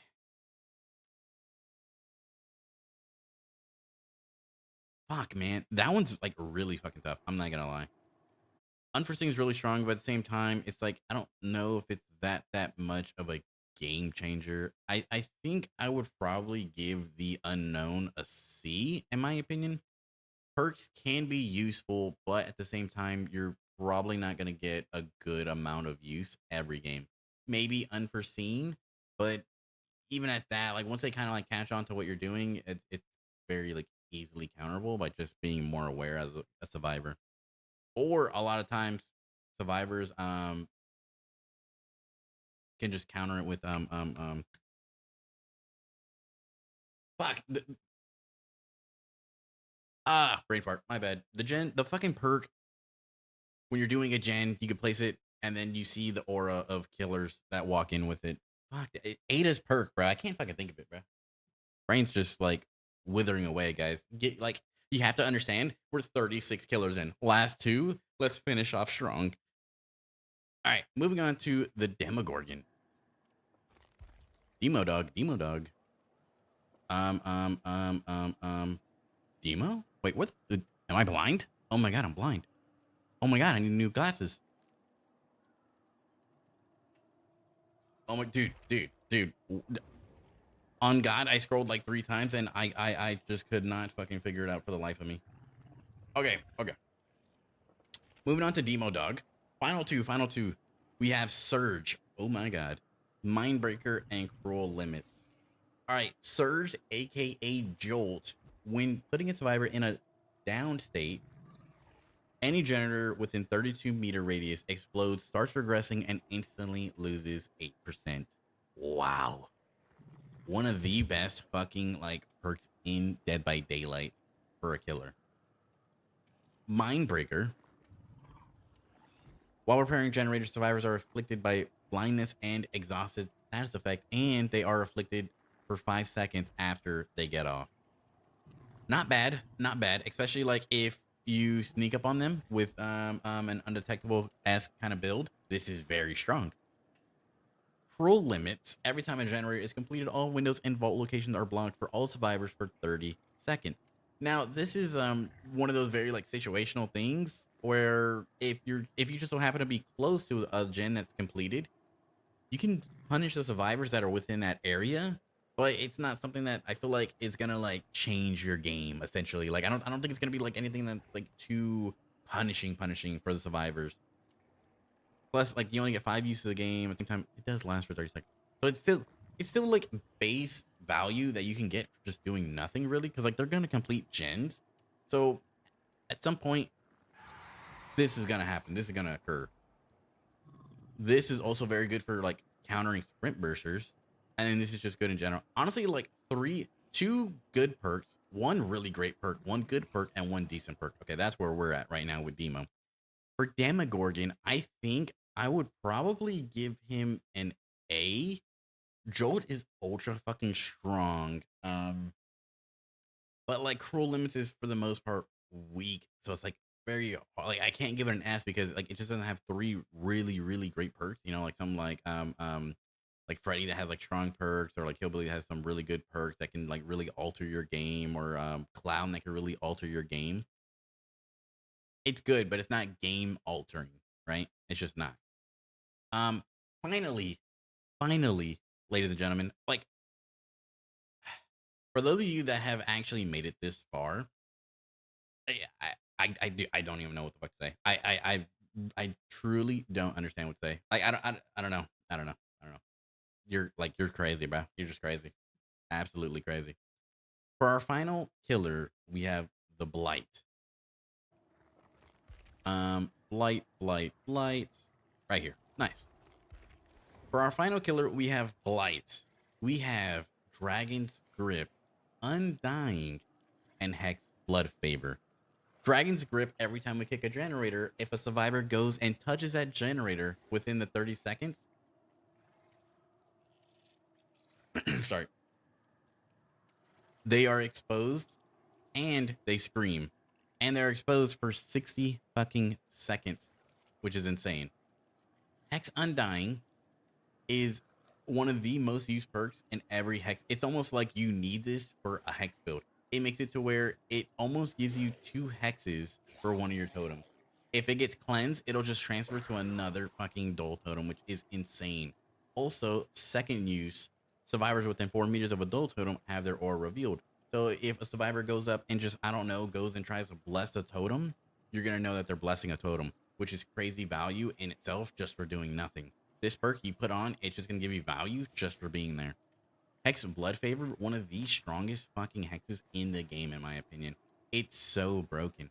You hit a survivor, they cannot use a pallet anywhere around them for 15 seconds. It's ultra fucking broken, dude. It's a way to just like stomp on survivors for like the first quarter of the game a lot of times. Especially if you have Undying, like of course it'll last a little bit longer. But all survivors, the second they see this symbol pop up, they're going to be looking for this because they know they're not going to be able to run anywhere in chase unless they have like a crazy setup for windows, and then that's it. But like if they're in a spot where like it's really only pallets, they're so cooked. 3 perks that are all like good in their own right. This is really strong. This is really strong, and then this It's good, but like it's not great. But you can still get a really nice amount of value from it. You can kind of just fucking camp it if you wanted to with Insidious or like some undetectable build. And the second someone got on it, you can just counter or like not counter, but you can jump on the situation and get like an easy down. I think for Blight, I would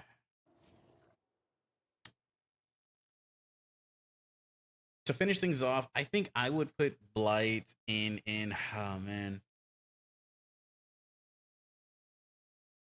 I think I'm gonna put him in S tier also, primarily because like Blood Favor is so like game altering, dude. Like while it's active, survivors can literally not run you anywhere unless it's just like a crazy window heavy fucking spot. That's the only thing that they can do to like even try and survive. But this is one of those perks where, like I said, when a survivor sees it, the whole team goes on alert and they like actively start searching for this totem. And then with his other perk, Undying, even if they do find the fucking totem by chance and have the ability to cleanse it, it gets destroyed and gets moved to another totem. And they have to find it all over again and deal with it for even longer. It's a way to just like end chases almost instantly. So to me, that's really game altering. It makes it to where like you have such a strong fucking start. And then Dragon's Grip, it's kind of like memey, but like I mean, it works every once in a while. You know, like you get some decent value, but like just the fact that he has two insanely strong game altering perks, I gotta put him in S tier. Holy shit, man, that was like a long fucking tier list. I'm not gonna lie, but that is all 38. Yes, I said 38 Dead by Daylight killers ranked by how good their teachables are and how much value their teachables can give you in an everyday Dead by Daylight game.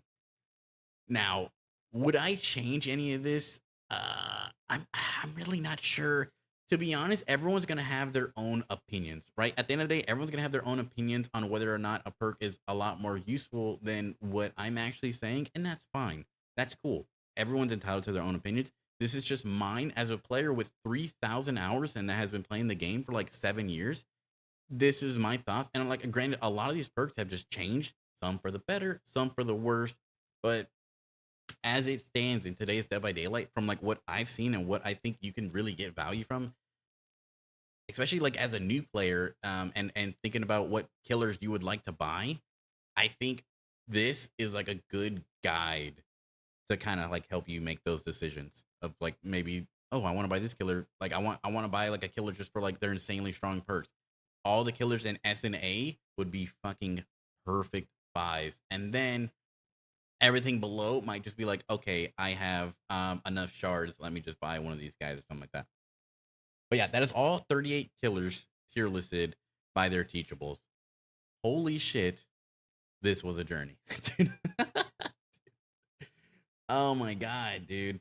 If this does become a video, I want to say if there's like anything you would like for me to tier list or rank, or like you would like to see my take on something, let me know down in the comment section. If this does become a video, of course.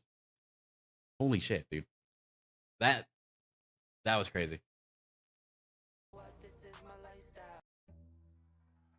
That was crazy.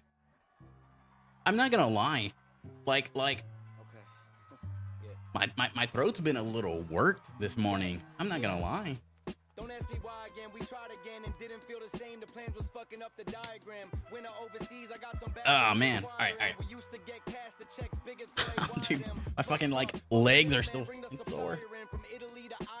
Oh. That was tough. That was fucking tough. Wait, how long did that take me? Hold on. Wait, can I see? Hold on. Dude, that shit took me like 2.5 hours, bro. Oh my god, dude. Oh, dude, I knew it. That's tough. Okay. Now, I guess I should add. Hey, Ultimo, are you in here by any chance? I don't know if you're fucking lurking or what. When you alive, they act very phony, then crying at your ceremony. Stretch wings, been an OG like Ananobi. Y'all fake views, fake All right, likes, all right. and fake spammed emojis. These A&Rs I could play some games. I'm not gonna lie, throat is a little bit cooked right now, and I am also like a little bit hungry. Dude, okay, look, I'll probably end up ending the stream there. I just wanted to do this tier list because I've been wanting to do one of these teachable tier lists for like a fucking like month now, and I just haven't been able to. And now I finally got the chance to, and like, dude, it took in like 2.5, 3 hours. That's fucking crazy, bro. But we will be back with another stream on Monday for fucking sure. Monday, 10:30 a.m. We'll be there. Today I have a video releasing, so be on the lookout for that. It should be up by like middle of the day. Wait, what time is it? Yeah, it should. It'll be up in like 2-3 hours actually. So be on the lookout for that. We'll also have another video coming out on Monday as well, also. And I'll have some shorts for today and tomorrow.